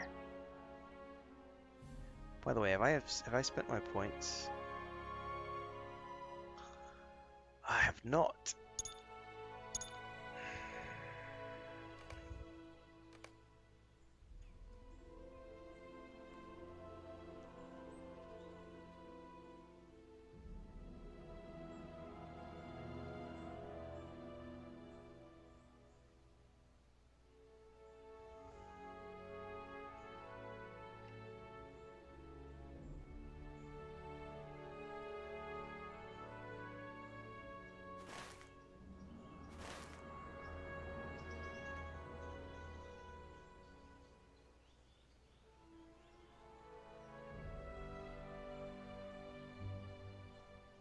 Here we go. These should be the ones I'm looking for.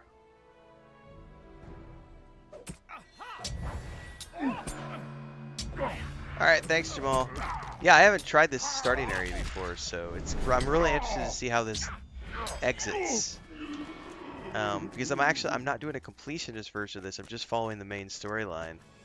And I'm really interested to see where this puts you out in the real world, as opposed to, normally when you do everything, they push you to Bree. And I'm curious to see where this one goes.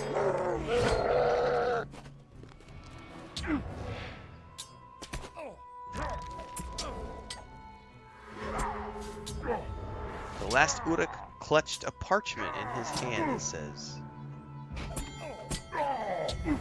What's up? What? Oh yeah, if it's 5, yeah, he's ready for food. No, no, da la comida. Está bien.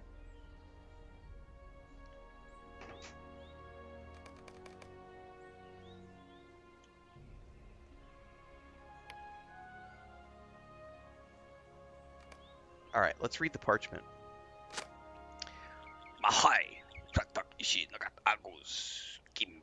I'm not going to read all of that. It's orc speech, everybody. Something not good. Something not nice.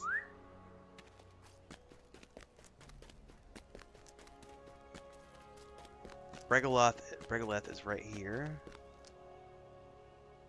Slaying Uruks may be its own reward, but finding a clue to their purpose here is even better. You hand the parchment to Bregaleth, and she studies it intently. It gives me no joy to read the black speech, but it is much worse to speak than it is to read. The report says, warriors, scout the old forges in Holland. Find relics of elvish jewelcraft. I want not worthless trash. I desire lore. The elves made rings there. I wish to find their lost artisan knowledge. Bregaleth looks up at you. This is worse than I expected, Telemar. For some unfathomable purpose, Sodom the White has betrayed us. He seeks the Ring Lord of Eregion, and he has sent the Uruks to obtain it. Ooh. Hold up. Is that a cool looking... Let me, before I do this, I need to see what that cloak looks like.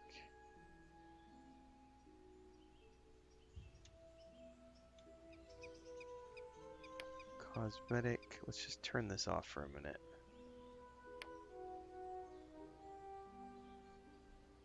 Slaying Uruks may be its own reward, but finding a clue to their purpose here is even better. Ooh, guys, I might take that stitched hood.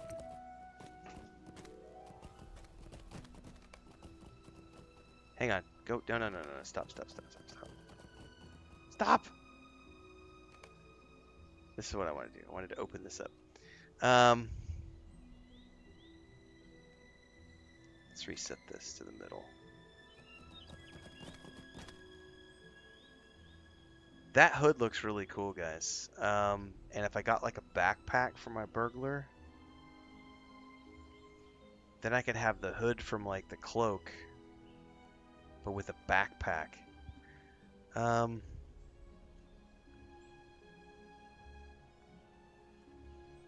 Do I need the armor? What's the armor difference? That's a big difference in armor.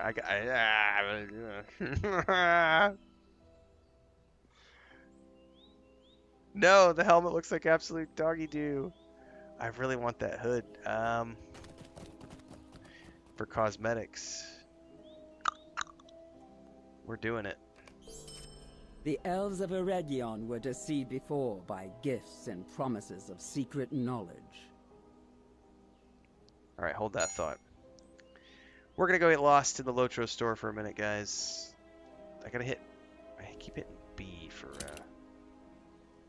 It's better than what I'm wearing for right now, but eventually this will turn into a cosmetic that I want to use.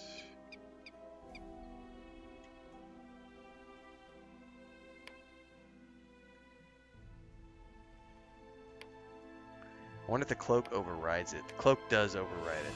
So...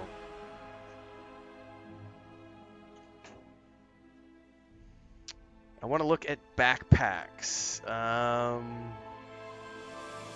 think backpacks are in the cloak area. So we've got a campaign backpack with the hatchet. It's more of a dwarf thing.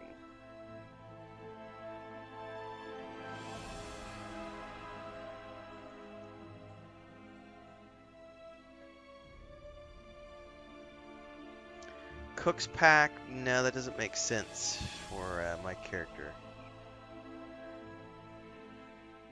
Although it might, since he's a hobbit. We'll see here.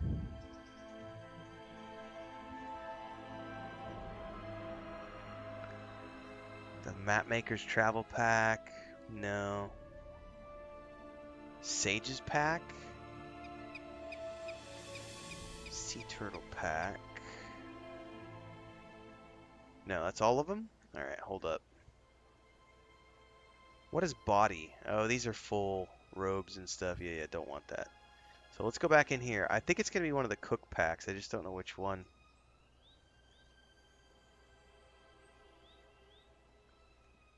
That's a simple one. Cook's trappings? A pack carrying cookware and spices. I think we do that.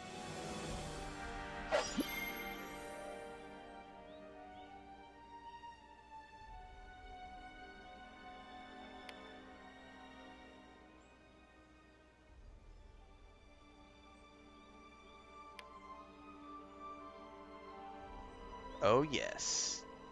Oh yes, everybody. Now I look a little bit less like a burglar now and more just like a traveling hobbit. I need to get a different dye for the hood to match the green of the outfit that I've got, this river hobbit outfit. But I'm thinking that right there. If I got some like what is it,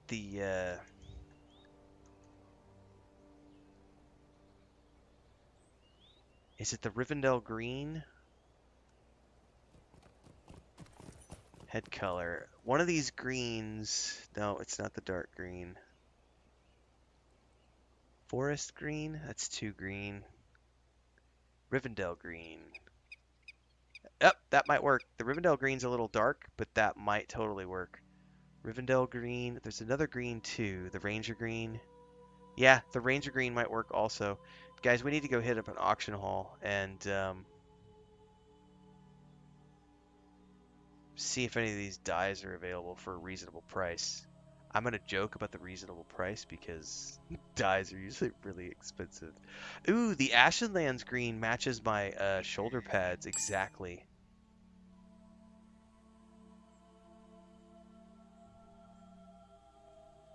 Aurora's green.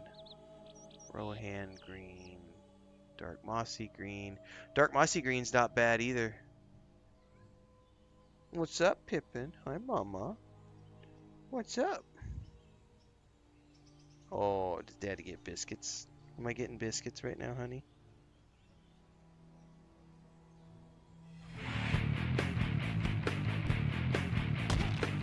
Somebody just crashed and burned. I'm getting lap biscuits right now, everybody. Pippin came out of her bed. Decided she wants to give Daddy some biscuits. Oh! Oh! Oh! It's okay when it's double layers like the shorts and my boxer shorts, but when you get just the shorts, that hurts, honey.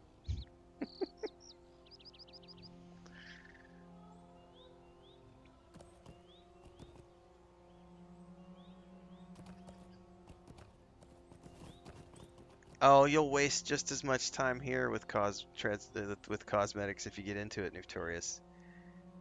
And the thing is like, I've got a video out, I think, talking about all the different cosmetic options. There's a lot of options in this game. Like, there's the store, there's the skirmishes, there's every quest in the game has gear that can be used for cosmetics. And you can have, what, up to 7 or 8, I forget. You can have 8 total costumes if you want. If you want to spend LOTRO coins to unlock them. So there's the LOTRO store stuff, there's the skirmish stuff, there's all the anniversary stuff. There's like, I have a whole backpack full of like don't click any of these boxes. Like all these boxes. Thanks for that, Nordic Metal God. Subscription over on Twitch. Thank you so much. All of these have all my like, there's like armor sets in here for stuff over the years. I try not to open those boxes if I can avoid it, because once you do, it's like, here's 20 things in your inventory and just takes up space. Uh-oh, I'm gonna have to, hang on, I may have to moderate this. Sweetie, your brother's in the chair. Can you guys share?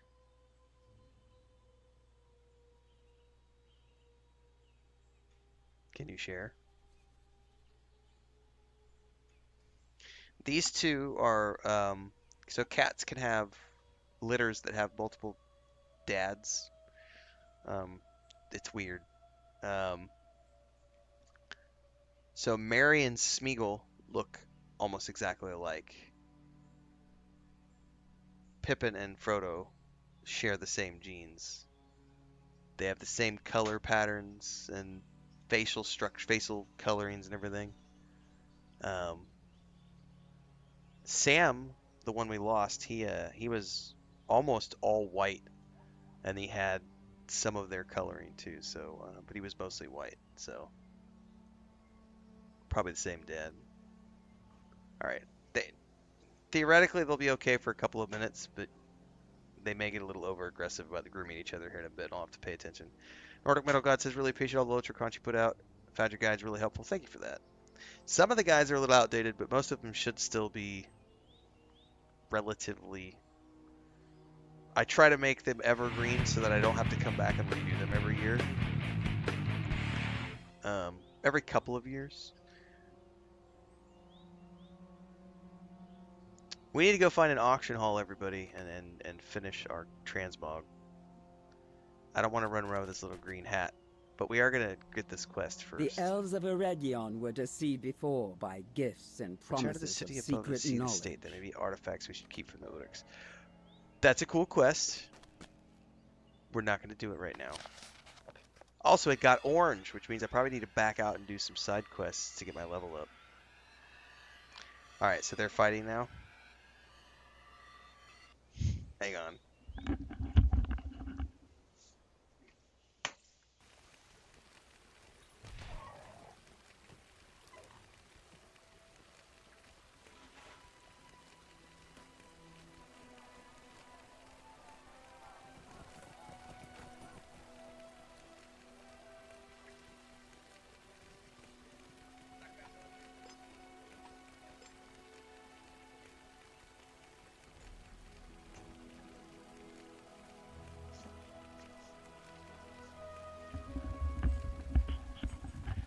Breaking up the kids' fight, man.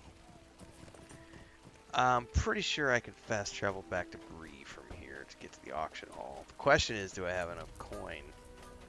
Probably not. Hello there.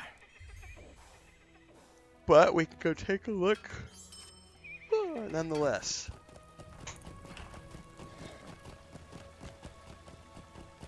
I'm very happy with the look of this transmog outfit, this cosmetic outfit, but I do need to dye the hood. That's a must be done. Oh yeah, Victorious. I actually had a craving today to reinstall Star Wars: The Republic, but I'm not going to do it.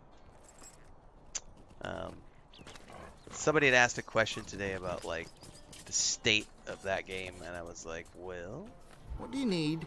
Greetings. it's doing good under broadsword. I can't get sidetracked right now, though. We've got too many other irons in the fire. But broadsword has done good things with Star Wars: The Republic so far, and I haven't logged in to check out the new shaders, all the new dye packs, any of that, the new lighting. I haven't checked out any. I haven't logged in probably. I think last February or March was the last time I've logged into Star Wars: The Republic. But I have so many characters. It's like here, I've got probably 20 characters, something like that over the years, on multiple servers. Freaking love that game. The thing that keeps me from playing is the same thing that keeps me from playing this game. They don't modernize with controller support, and I just don't want to sit here and deal with tendonitis issues with mouse and keyboard.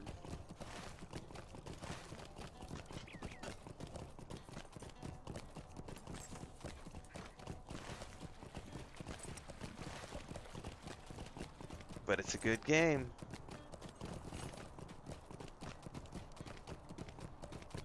Alright, actually, let me turn around and sell over here just in case. I doubt I'm going to have enough money to buy anybody's dyes. What do you need? Surely I don't need to keep any of this stuff. I'm not crafting. I don't really care. I'll hold on to the flame. Do I care about the light weapon aura? Kind of, yes.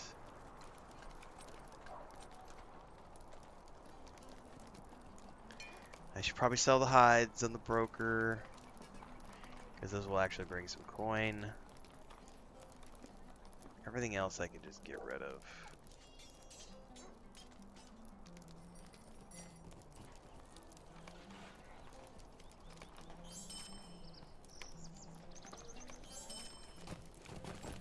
Let's go see if there's any dye packs available for What can I reasonable do price. for you? I highly doubt it, given the server's only a month old.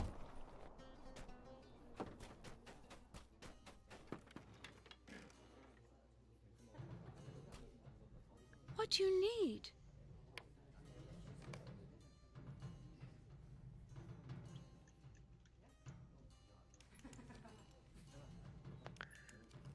I'm gonna have to filter a little bit here.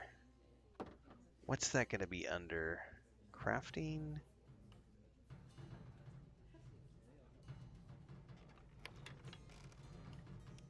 It's not gonna be resource. Outfits? No. Dye. Here it is. There's even a thing for it. Oh. Okay, those aren't. Well, the dark mossy green's expensive. Holy crap! But I can buy a whole stack of Rivendell green for gold.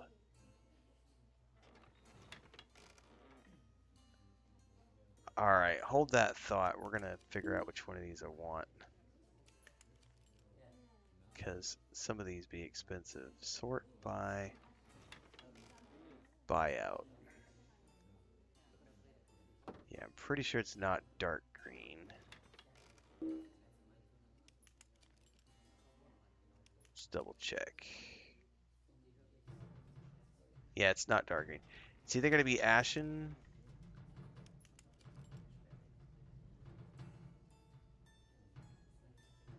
Ashen Lades. The Rohan was too. I think the Rohan was too different. Let me look. Yeah, the Rohan green's too green. Rivendell green. But see, now we're getting into like the dark mossy is 6 gold. Like I don't have 6 gold to spend. So Rivendell green.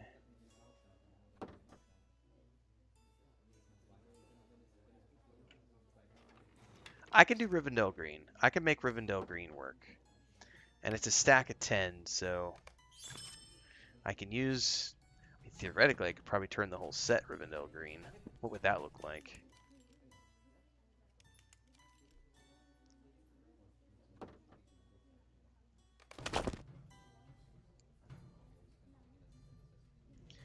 I gotta remember how to use the dye.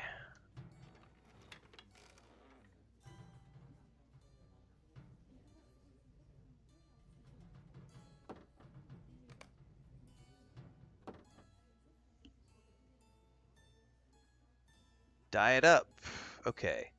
So that is what that looks like with that. Let's go outside. We got natural light outside. It'll look a little bit better.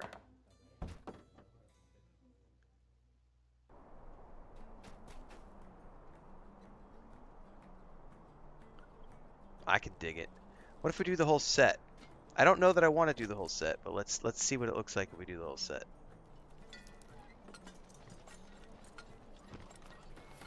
I don't care about the back. I don't think it's going to change anything on the back if I do it.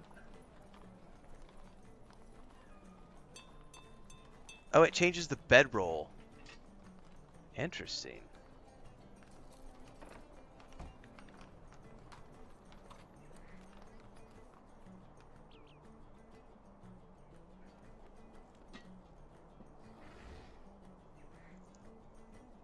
Hang on.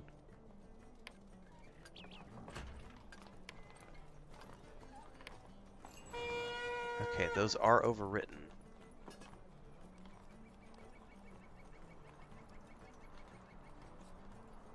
How does this work if they are cosmetic pieces? I think I have to go to the cosmetic and do it this way. Change these over. Okay, hold that thought. Shoulder color. Rivendell green. So that darkens them up a little bit.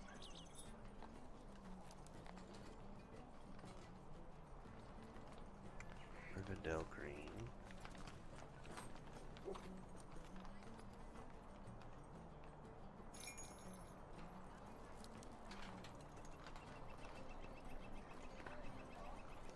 I don't need to worry about the boots because I'm never going to wear the boots. I should turn off the gloves too because it's showing me the gloves and I don't need the gloves.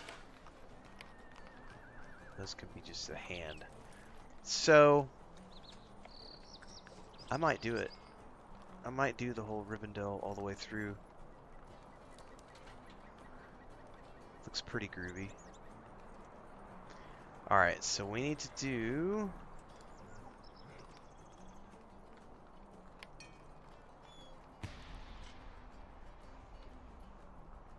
Well, let's hold off for now. Let's hold off for now. I don't want to do it yet. I'm gonna regret that decision later on down the road if I do it right away. I'm gonna stash the die for now.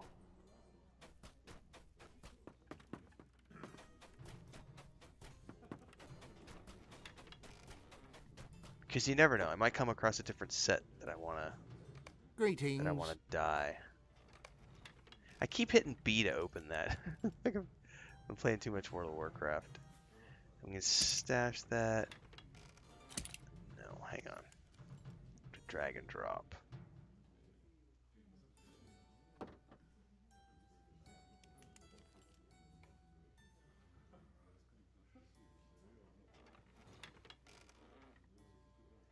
Oh, by the way, I didn't check the tunic.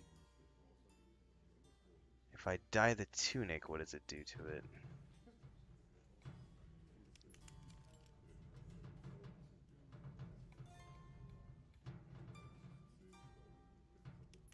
Not enough.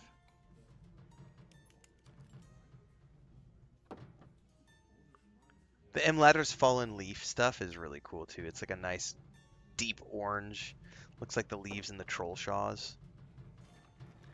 Alright, anything else I need to stuff in the bank? I mean, just all the other stuff that's going to take up all the...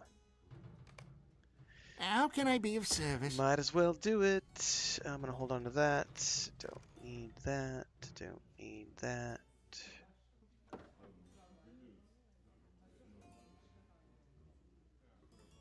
All these gift boxes.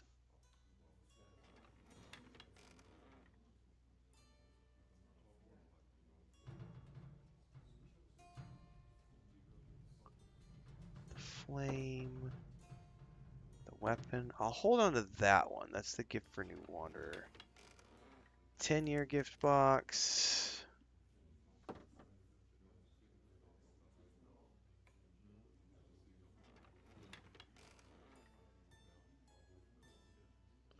$15-year gift box, 16-year gift box, 17-year gift box. No, I don't have an old account. Mythos Morgul Collector's Edition. Mordor Collector's Edition. I don't have enough room. Add space.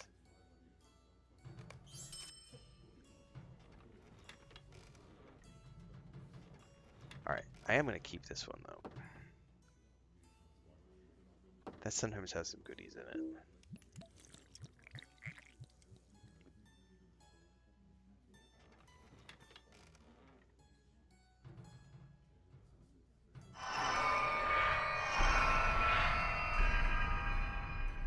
Alright, I think we used it all.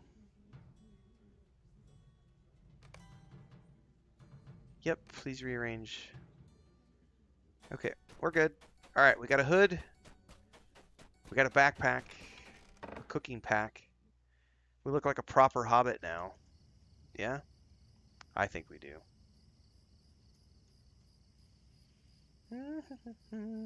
Alright, let me get caught up on YouTube chat, guys. It's once again, Streamlabs did not carry it through. Victoria says, does your brother have a channel as well? I saw one of the Farm Ranch videos. That's the channel that he has. So my brother has traditionally, he's a bit younger than me. He's 13 years younger. So I got him into gaming when he was a kid, you know, with Lord of the Rings Online and then Star Wars Republic. And so we've just always grown up in gaming. So he worked alongside me in game dev for a decade. But his day job has always been, he had a excavation company and worked on the family farm, and then they branched off and did their own thing, him and his wife. And so they've always worked in ranching and beef cattle in the beef cattle industry. But they started their own operation, I want to say like 7 years ago or something. the timelines are on their ranch channel. They just started their social media and ranch stuff this year. They moved, so they just did a huge multi-million-dollar expansion. This is a longer answer to that question, but yes. We don't live close to each other. They live up in Missouri, and then I have our homestead. Chris and I have a homestead in a small town in southeast Mexico. So I will split my time. Chris and I usually, in the past, we split our time half and half. We spend about half the year up there and about half the year here. Sometimes it's like 6 or 8 months here, 3 or 4 months there. The last couple of years since we bought the homestead, we've stayed mostly here. I went up in June. That was the secret project. For anybody who's been around, you know this. I was teasing a secret project for a few months earlier this year, and that's what it was they were doing a big multi-million-dollar expansion to a brand new operation, significantly expanding their ranch. They got a big FSA loan, which is a federal loan, and they're doing lots of exciting things with their operation. But they've already been successful at it for past 7 or 8 years. But they never did any social media or anything because they didn't need to at the time, because he was always running his excavation company on the side and using that to make the bulk of the income. And then they both have jobs, and so but now they're pushing more into my sister-in-law has a full-time job working with this conference thing that she does with education stuff, but she does full-time there and part-time on the ranch, and then my brother has gone full-time on the ranch as of this year. Actually, no, that's not true. I think it was 2 years ago he went full-time on the ranch, roughly. Because he finished up his excavation contracts and he didn't want to do any more excavation, so he just went full-time on the ranch. So they started their social media and everything this year. So I went up in June and I did a big photo shoot. I took the drone, took all of our camera gear, went up and did 3 weeks of photography and videography, a bunch of GoPro footage and everything else, and then I am producing all their social media content for the foreseeable future, getting all of that launched. So I do promote from time to time in Discord. There's 2 different things that I'll promote outside of my own stuff here, which is going to be our homesteading channel, which has stuff from Chris and I in our life here. That's maybe twice a month, at most, once a month sometimes. And then every week we produce a long-form video for the ranch and daily social media clips on YouTube Shorts, Instagram Stories, Facebook Reels, and TikTok for the ranch. So it's all farm-to-table stuff. It's if you're interested in how your food gets made, how cattle are raised, what it's like in a independent cattle operation as opposed to a commercial cattle operation. It is commercial beef, Angus beef, but it's they do some grass-fed, pasture-raised. They do with the new facilities. They've got a big barn that can hold 250 head of cattle, and that's actually a USDA barn. So they do have a channel. It's called Smiling Bovine Ranch. So all the socials are out there. But I do, in the post section of my YouTube channel, I will occasionally link to their videos. And then in our Discord, I'll link it in the crafts, gardens, animals section. But they just started their social media and stuff in June. And they just got the first draft of the website last week, I think. So they'll have their website up probably within the next month or two. Just depends on their schedule and stuff. But they've done like direct beef sales for quite a few years with like friends and family and neighbors and church people they go to church with.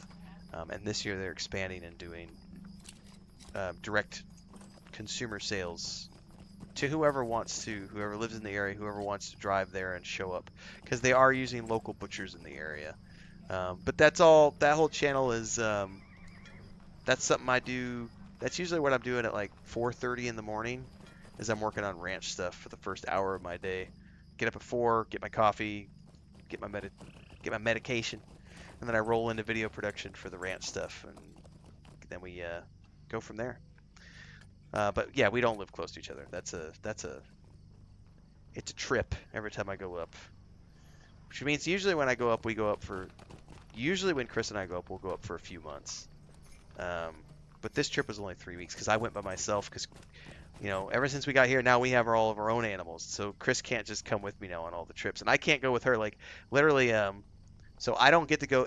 My mother-in-law and all of Christina's sisters and her brothers and the whole family lives about 30 minutes down the road, 45 minutes down the road. I don't get to go visit them very often because neither one of us likes to leave the animals alone here. So usually Chris goes out to the family twice a month, 3 times a month. I've gone out there, I think, twice in the 2.5 years we've lived here. I've only gone out there like 2 times, 3 times in 2.5 years. Because usually I'm here guarding all the animals and making sure that everything gets watered and fed and everything else. And then Chris will go out, help out for, usually there's things like birthday parties, and she'll go out and like help cook and then stay the night and then come home the next day. And sometimes she'll stay a couple nights and come home. So we balance stuff as needed. Josh says, just discovered your channel yesterday watching you play Cyberpunk. Great channel, great grabs, good games. Glad to be here. Well, glad to have you, Josh. Thank you very much. Cyberpunk's a good game, guys. I've done that one twice. I would happily do Cyberpunk 2077 a third time, and I will. When the sequel is announced, I will go to a third playthrough of the base game and Phantom Liberty to prep myself for whatever that sequel is going to be. But that's still probably 5-6 years out because they're working on The Witcher 4 right now is the main game. Nifturi says it's awesome. Watch one of the videos on Discord. Have to check it out on YouTube. Yeah, we do. Right now we're doing one video a week, long form. Usually on Sunday mornings at like 4 a.m. Those videos are out, or 5 a.m. Central, I should say. And then daily TikToks, YouTube Shorts, that kind of stuff. They've got multiple series that they're running on their channels. So like one is like the interview series. I think we pre-recorded. I can tell you how many we pre-recorded. They'll be airing well until next year. I think it was like 28 or 30 episodes. It's in my notes somewhere. Doesn't matter. We pre-recorded a bunch of like Q&A episodes that like talk about all the day-to-day stuff. And then in between that, my brother has the GoPro and they just shoot footage all the time. And with the nice thing about the GoPro storage, the GoPro subscription, is you get unlimited cloud storage. So they just upload everything to the cloud, and I just go into the cloud once a week and look through things and go, ooh, that's cool. This is this video. This is this. And, some of the stuff can be traumatic for some people because it is animal husbandry, and animal husbandry can make some people who are vegetarians uncomfortable. But it's, it's life on planet Earth. And there's also some of the stuff that, is the tragic side of animal husbandry. Like when, the calves get sick and die, and you got to do an autopsy and figure out why they died, and to figure out if it's something you got to worry about for the rest of the herd. Because when you've got 500 head of cattle, you've got to worry about stuff like that. And then even just on a small scale with Chris and I, like we had a chicken mite infestation last year that was horrific. Not fun to deal with. Like 30 chickens, and we had a mite infestation because one of the mothers that was brooding got mites, and it just spread like crazy. Chris and I got eaten alive. I just actually, so I didn't show it off. I'm sure some of you caught it on stream. They're kind of faded now. I had 2 bites here, and I had a really nasty one back here, and they were bad for like 6 days, really bad. Those were chicken mites. So on stream, like a week ago, I talked about we had a little baby chick that got, it was like, not baby, but it was like 2 months old, got stepped on by one of the bigger roosters, and we had to separate him out. And he, I wasn't sure if he was going to make it, and so I was hand feeding him for like 2 days. And I talked about on stream how if he wasn't going to get better, I was probably going to have to make the hard call and take care of it. But it passed on the second morning. We woke up in the morning, he was gone, so it is what it is. But that little baby chick, just from like handling him all day, I got eaten up. I had 3 bites here. I had 1 in my belly button. I had like 2 on my leg. Because chicken mites are a thing, and it's like when you have animals, even if you're giving them powder and everything else, you have to worry about it. Last year we didn't know. The first year we did chickens, we didn't have chicken mites. Last year we had chicken mites.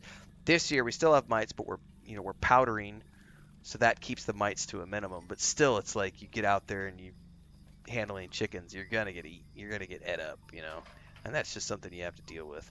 But it's also you have to make hard decisions like that. Like we always lose out of every brood that hatches. You lose a couple, one or two. Sometimes you don't lose any, but generally speaking, if you've got 7 or 8 chicks running around, you're probably gonna lose at least one, even if you try really hard, because there are just accidents that can happen. And we have chicken hawks that have gotten a couple of them. Not in a while, though. It's been about a year since we had to deal with chicken hawks. Well, to be fair, Nuftorius, I don't do much with the Homestead stuff. Chris handles... I don't know if she's going to... She's not at the door. I would holler at her to come in here and take credit. Chris does, like... I sit here. This is my job. My job is to make money for us through YouTube and Twitch. And so I work 16 hours a day here. And I do help with that stuff. I help with grocery shopping as often as I can. When there's, like, I helped her build the emergency catio stuff on Sunday morning. We were out there for 3 hours, the chicken wire up on the roof with hammers and, building. So I built the chicken coop by hand. I built the cat refuge by hand. I built, I do carpentry stuff when it's necessary. Chris handles, I'm not joking here, guys. Chris does all the plumbing, all of the masonry, all of the electrical work in our house. Like, apart from, like, when we have, like, if we need to run new, like, outlets and stuff, we'll hire a professional to come in. But, like, fixes, Chris does all that stuff. Like, she'll do the rewiring. She'll go rewire a light. She does all the plumbing. She does all that stuff. She handles all the chickens. She does most of the cat stuff at the vet. I will go with her when it's emergencies, but like all the rabies shots and the annual rabies shots and stuff, Chris takes care of all that. We joked the other day. I went into the physical therapist office downtown to go get my leg looked at. This is about a month and a half ago, and the lady at the desk, that was the first time we had gone into that particular office, and she had asked about because it's a government office, they require like proof of income statements and stuff, and so they were asking, do you work? And Chris is like, no, and he's like, oh, so you're the only one that works? And I was like, yeah. And then the lady joked, was like, that's the dream, isn't it? Where the man does all the work. And when we left, Chris was like, I do too work, and I'm like, I know you do, like totally, yes, you do. But it was, we were joking about it with the lady, like. Most people go out and have a 9-to-5 job. Chris has a 9-to-5 job here. Only it's not 9 to 5. She runs the homestead. Chris does the homestead. She does, I would say, 85% of the cooking. She does about 85% of the grocery shopping. She does about 95% of the homesteading. She does about 75% of all of the home repairs around here. And she does almost all the cleaning. And she's outside. That's why she's so skinny, because she's outside every day raking and building and doing carpentry. And my wife is I'm a very blessed man. Let's just put it that way. I have a very badass partner in life who does amazing things outside, loves the outdoors. Yeah. So I don't have to do too much of that. She also does all the chicken. We have meat chickens. Our chickens are not here for show. They either lay eggs or they're to eat. And she does all of that. Like, I still, to this day, I grew up on a farm, and so I've taken care of that. I don't enjoy it. It's not something that I enjoy doing. I've never done a chicken. I've never taken care of a chicken. So she does all of it. And we were joking about the other day, I actually was outside when she was taking care of one of the roosters and was like, I really need to go through that process one of these days, just so I can get it over with and, man up and do that. Because it's one thing with, like, shooting a deer or something because it's from a distance. But with a chicken, it's up close and personal. And she does it very humanely, and we just talk about it. It's like the animal has a great life and they have one bad day, and we try to make that as as painless of a process as possible. But it's a fact of life if you're going to eat chicken or beef or anything, so it's But she does all that, man. I work a lot. I work a lot of hours, and I do work hard, but I don't go outside and sweat my ass off like she does. So, credit where credit is due. I don't actually do much of the homestead stuff. So, I am busy, but I don't actually take care of that stuff for the most part. How come I can't travel to West Bree?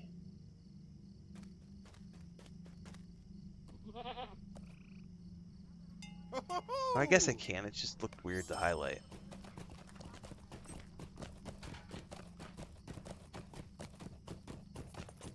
Yeah, I have way too soft of art, Victorious. So we have 9 cats because of me.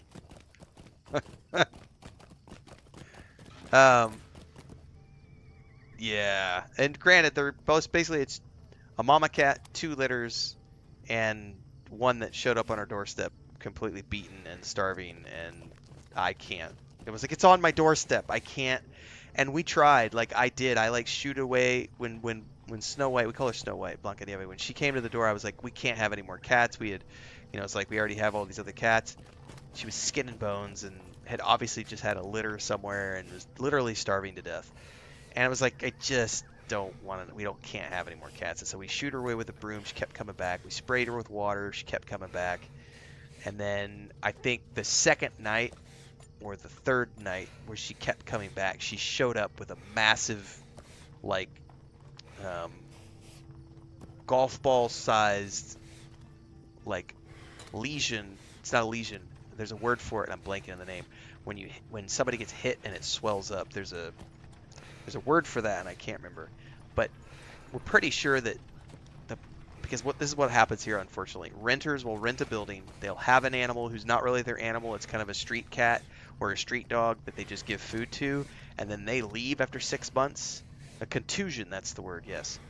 They'll leave after like 6 months, and the animal just gets left behind because it was never their animal. It was like a street animal. We're pretty sure she was one of a litter that got abandoned when the family moved on it. She had a litter somewhere and was starving to death, and we're pretty sure she went back trying to, and new people had moved in and probably hit her with a stick or threw a rock at her or something. And when she showed up that third night with the big contusion, I was like, I can't. I'm sorry, Chris. I'm really, really sorry. I know that you don't want any more animals, but I can't. It's on my doorstep. And even Chris was like, okay, yeah, we got to take care of her. Like, there's nothing we can do. And we tried hard. Hematoma. That's the word I was looking for, Josh. Contusion also works, but hematoma is the one I'm thinking of. But I don't think it is hematoma because that one... but anyway, doesn't really matter. Either way, she got hit. We tried really hard to get her adopted. Like Chris was like asking everybody at church. We put things out with the local vets. We put things up on Facebook, and nobody wanted to adopt her. So she has become, and the male cats hate her. Frodo and Smeagol, to this day, she's been here over a year, and they still, if they see her, they try to beat the shit out of her. So she spends most of her time in the backyard or in a window or in the cat refuge that I built, just sleeping, and then at night she'll come around for food and stuff. But she's very much an outside. She wants to be an inside cat so bad. Every day she tries to come in the house. And we do let her in when these guys are in my office. And she wants to stay inside the house so bad. But if these guys see her, they just beat her up. So, but yeah, I have way too soft. I tried to rescue a cat when we were living in Cancun. Spent like $500 on it, and it still died. It was like, I have a really hard time with small animals, dogs and cats. Less dogs, definitely more. I'm more of a cat guy, but I still like dogs as well.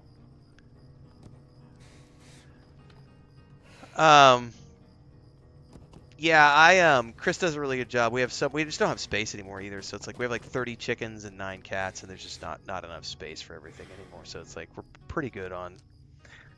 Even I have curbed it now. Mossford. But we both are, we're looking, the next step is we want to get a property up in the mountains that's actually has a few acres to it so that we can, give these guys more place to roam and And I'd like a couple goats. This is long term, guys. This is not gonna. I won't be doing that while I'm doing this. For the newcomers, I haven't talked about this in a little bit, so I'll say it before we continue onwards. My objective here with what I'm doing right now with YouTube and everything and Twitch is everything is, if I can make this for another 5 years, cool. But I'm hopefully going to be done in 5 years. I'm 44 right now. I'll be 45 in January. I'd like to be done by the time I'm 50. My objective is for us to have enough money put together over the next few years that we could buy our second property, and then that becomes the forever home up in the mountains, and then we'll have this house as a rental. And then I'm just gonna write fantasy and sci-fi for the rest of whatever life I have left, and I may still play video games, but I won't do it for a living anymore after that. At least that's the current plan. Things can always change in a few years. You never know. But that's when I want to go all in on the... I want a couple goats because I want to be able to make goat cheese. Chris loves goat milk. I wouldn't mind having a couple horses right around the property on. I don't want to do cows. I just don't. I grew up with cows. I don't want cows. But I wouldn't mind having some goats. Maybe some sheep. But I foresee plenty of dogs and cats, chickens, and I don't know. Chris and I haven't, the other thing here around here is you can get ocelots. There's a lot of rescues that happen, and they're beautiful. Yeah, there's also miniature ponies. Let's go see if we can do this quest or not, because it is a little high level. I am level 10, and that's 13, but I have sneak, so I should be able to do this. But that's out by... Alright, I'm going to stick myself on a mount and ride over there, and while we're riding, enjoying the scenery, I'm going to duck out and take a quick bio. What can I do for you? Landgarden. Alright, be right back.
So I'll give you a perfect example. I just walked outside. Chris is walking in the door right now. She's been outside. You're all sweaty. You were fertilizing the garden or just trees. And are doing laundry. Wants to come say hi or not? I know you're all sweaty and dirty. Alright.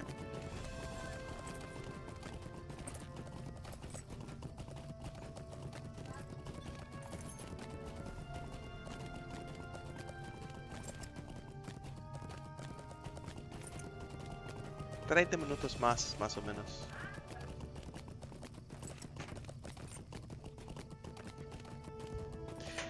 Victoria says, I think YouTube's pretty easy to maintain once you get to a certain point. Yes and no. It also depends. We don't know if YouTube's going to go away in 5 years. YouTube might go away next year. You never know. Like, the good thing is the Homestead channel will probably get monetized by next year. We're about 30% of the way through the watch hour requirement.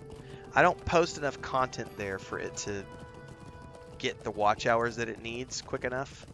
So I've got we have the minimum for everything else, but you need 3,000 watch hours before the channel can get monetized. We're like over 1,000, but it's still. I only post like once a month, twice a month over there, so that, there's not a lot of watch hours getting built up. Whereas here, I do a single stream, and it's like you get enough viewership, generally speaking, that you can hit that mark pretty quickly within a week or so. But I also have an audience that I've built up here over years, so it's a little bit of a different thing. So, I mean, yeah, it is somewhat... I have found that YouTube is not something that you can just walk away from. Unless you have done enough long-tail content. Long-tail meaning search engine. So, I do try to do a lot of guides for that reason. So, if you can manage to keep up to date with all the things that happen on my channel, there's the streams, there's the discussion videos, and then games I go deep on, like Lord of the Rings Online, Star Wars: The Republic, World of Warcraft, any of the RPGs I've played, Dragon Age games, Mass Effect games, like those will all have like guides around them, like my Druid class guide, the Ultimate Beginner's Guide to this. Somebody was here saying earlier they found my guides, and that's how they found LOTRO, was they found the guides. I have class guides for LOTRO, I have quest guides for LOTRO, I have a beginner's guide, 2 beginner's guides, I think. We also did the LOTRO Cooking in Real Life show a few years back. I think we did like 25, 30 episodes of that with a bunch of food photography and the recipes. We took recipes from the game and cooked them in real life in our kitchen back in the city. And that was just a result of doing food photography for years professionally as part of our travel stuff. You take that and meld it into your home life. So we were Chris and I were actually just talking about that this morning, because I think we're finally going to get a vehicle. I think, as long as finances, if YouTube keeps growing and everything goes the way we want it to go financially, I think we may end up getting a car in like March. That'll be the first vehicle that I've owned since I sold my truck in 2007. And when we do that, we're going to start going around and doing photography and videography in the parts of Mexico where we live, because there's a lot of really cool Mayan ruins, there's waterfalls, there's rivers, the mountains are a few hours away. It is a very beautiful part of the country where we live. The coolest thing is when you're rolling through the countryside on like a back dirt road, and you'll look over on the right and there's a field of cattle, and you'll see these like pyramid shaped, like 50-foot tall like mounds sticking up out of the fields amidst the trees. Those are fucking pyramids. Legit pyramids. So there's so many Mayan cities that are completely buried out here. They've only literally uncovered, not discovered, uncovered. They have only uncovered places like Palenque and Chichen Itza, because those are big tourist attractions and those places got investment money.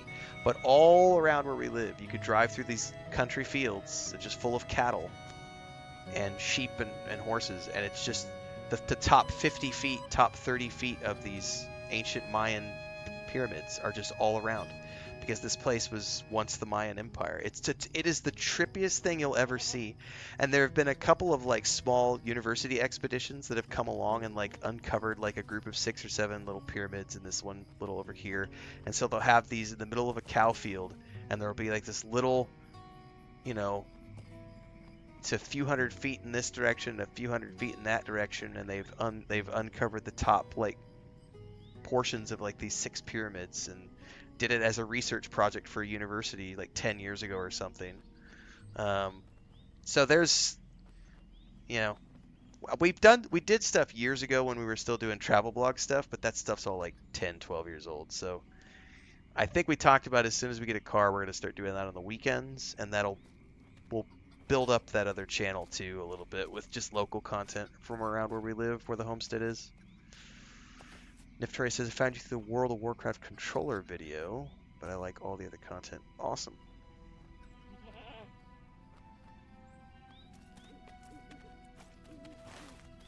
We need to go over here and sneak a little bit.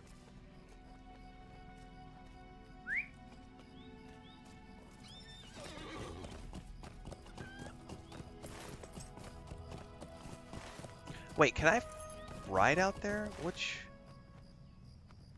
Karis Celebrant. I didn't even realize I could ride out there. Could have gone there from the other place. What have we to say to each other, Devodiad?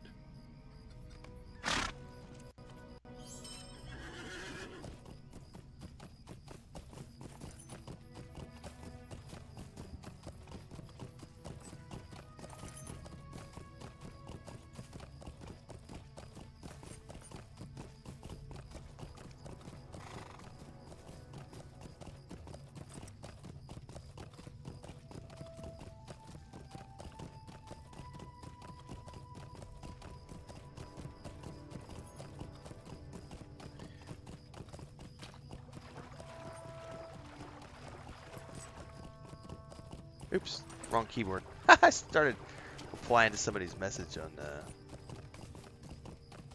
with the wrong keyboard.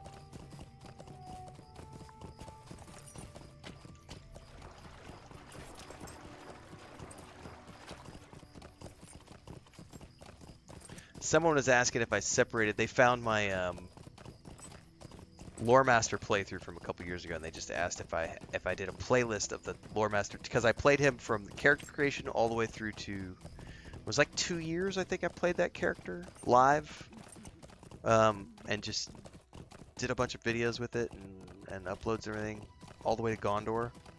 But I never made a separate playlist. It's just part of the LOTRO playlist. So you gotta wade through a bunch of other stuff to find those episodes.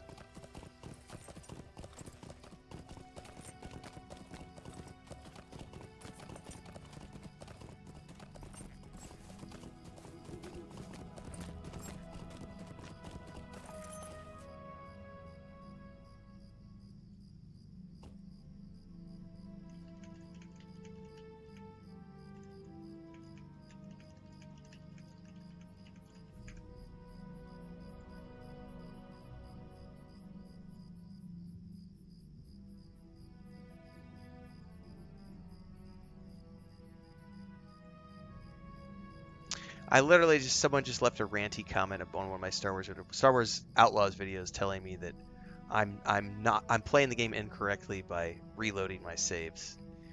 Bye, Felicia. You don't get to tell me how to play the games I play. When you want to spend the $130 to buy the Ultimate Edition like I did, you can tell me how to play my games. Ain't nobody got time for that shit.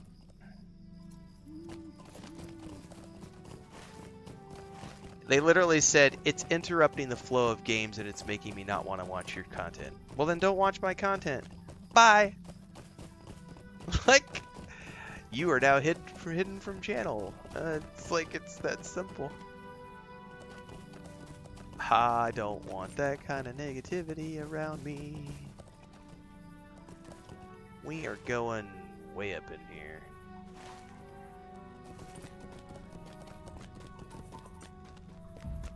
Sneaking. Sneaking.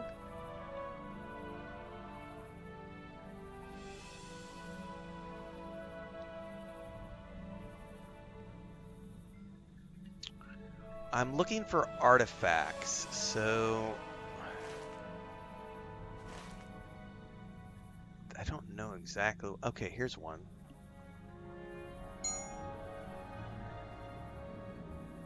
Well, are there multiple things here? There's these cracked plates too.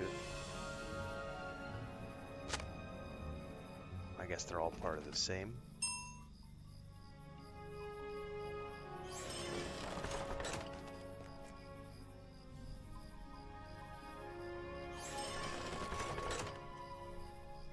No, that's different.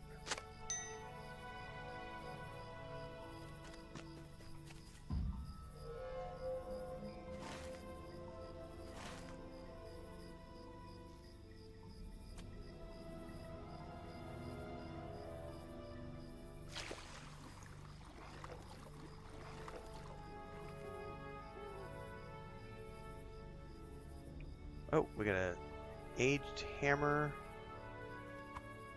and a toppled statue.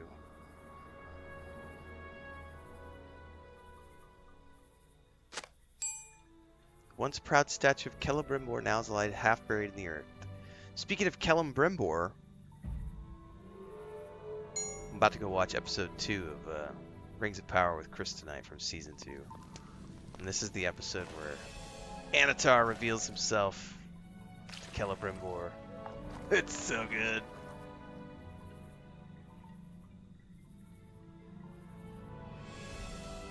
I can't wait to watch her reaction and see what she thinks.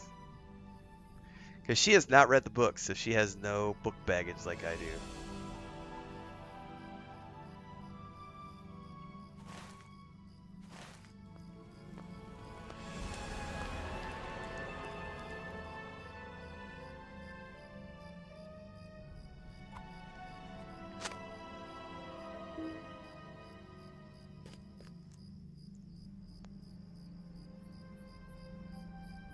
The fallen lamppost.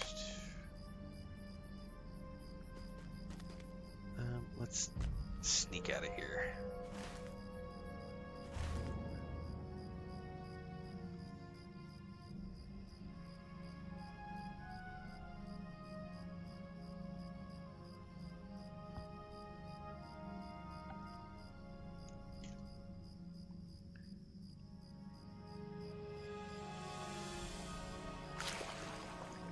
Man, sneak makes all the difference. Woo!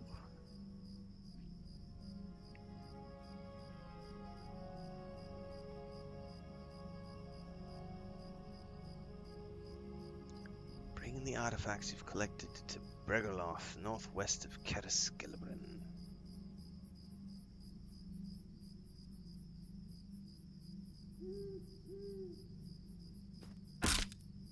Ouch!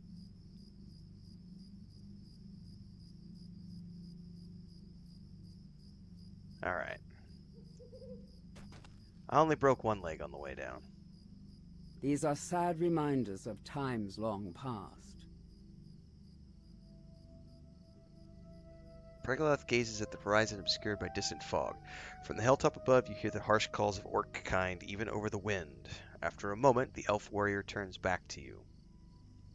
I will tell you the tale of the Jewel Town and the Silver Bastion, so you will know how we were deceived, and you will know why it must not happen again.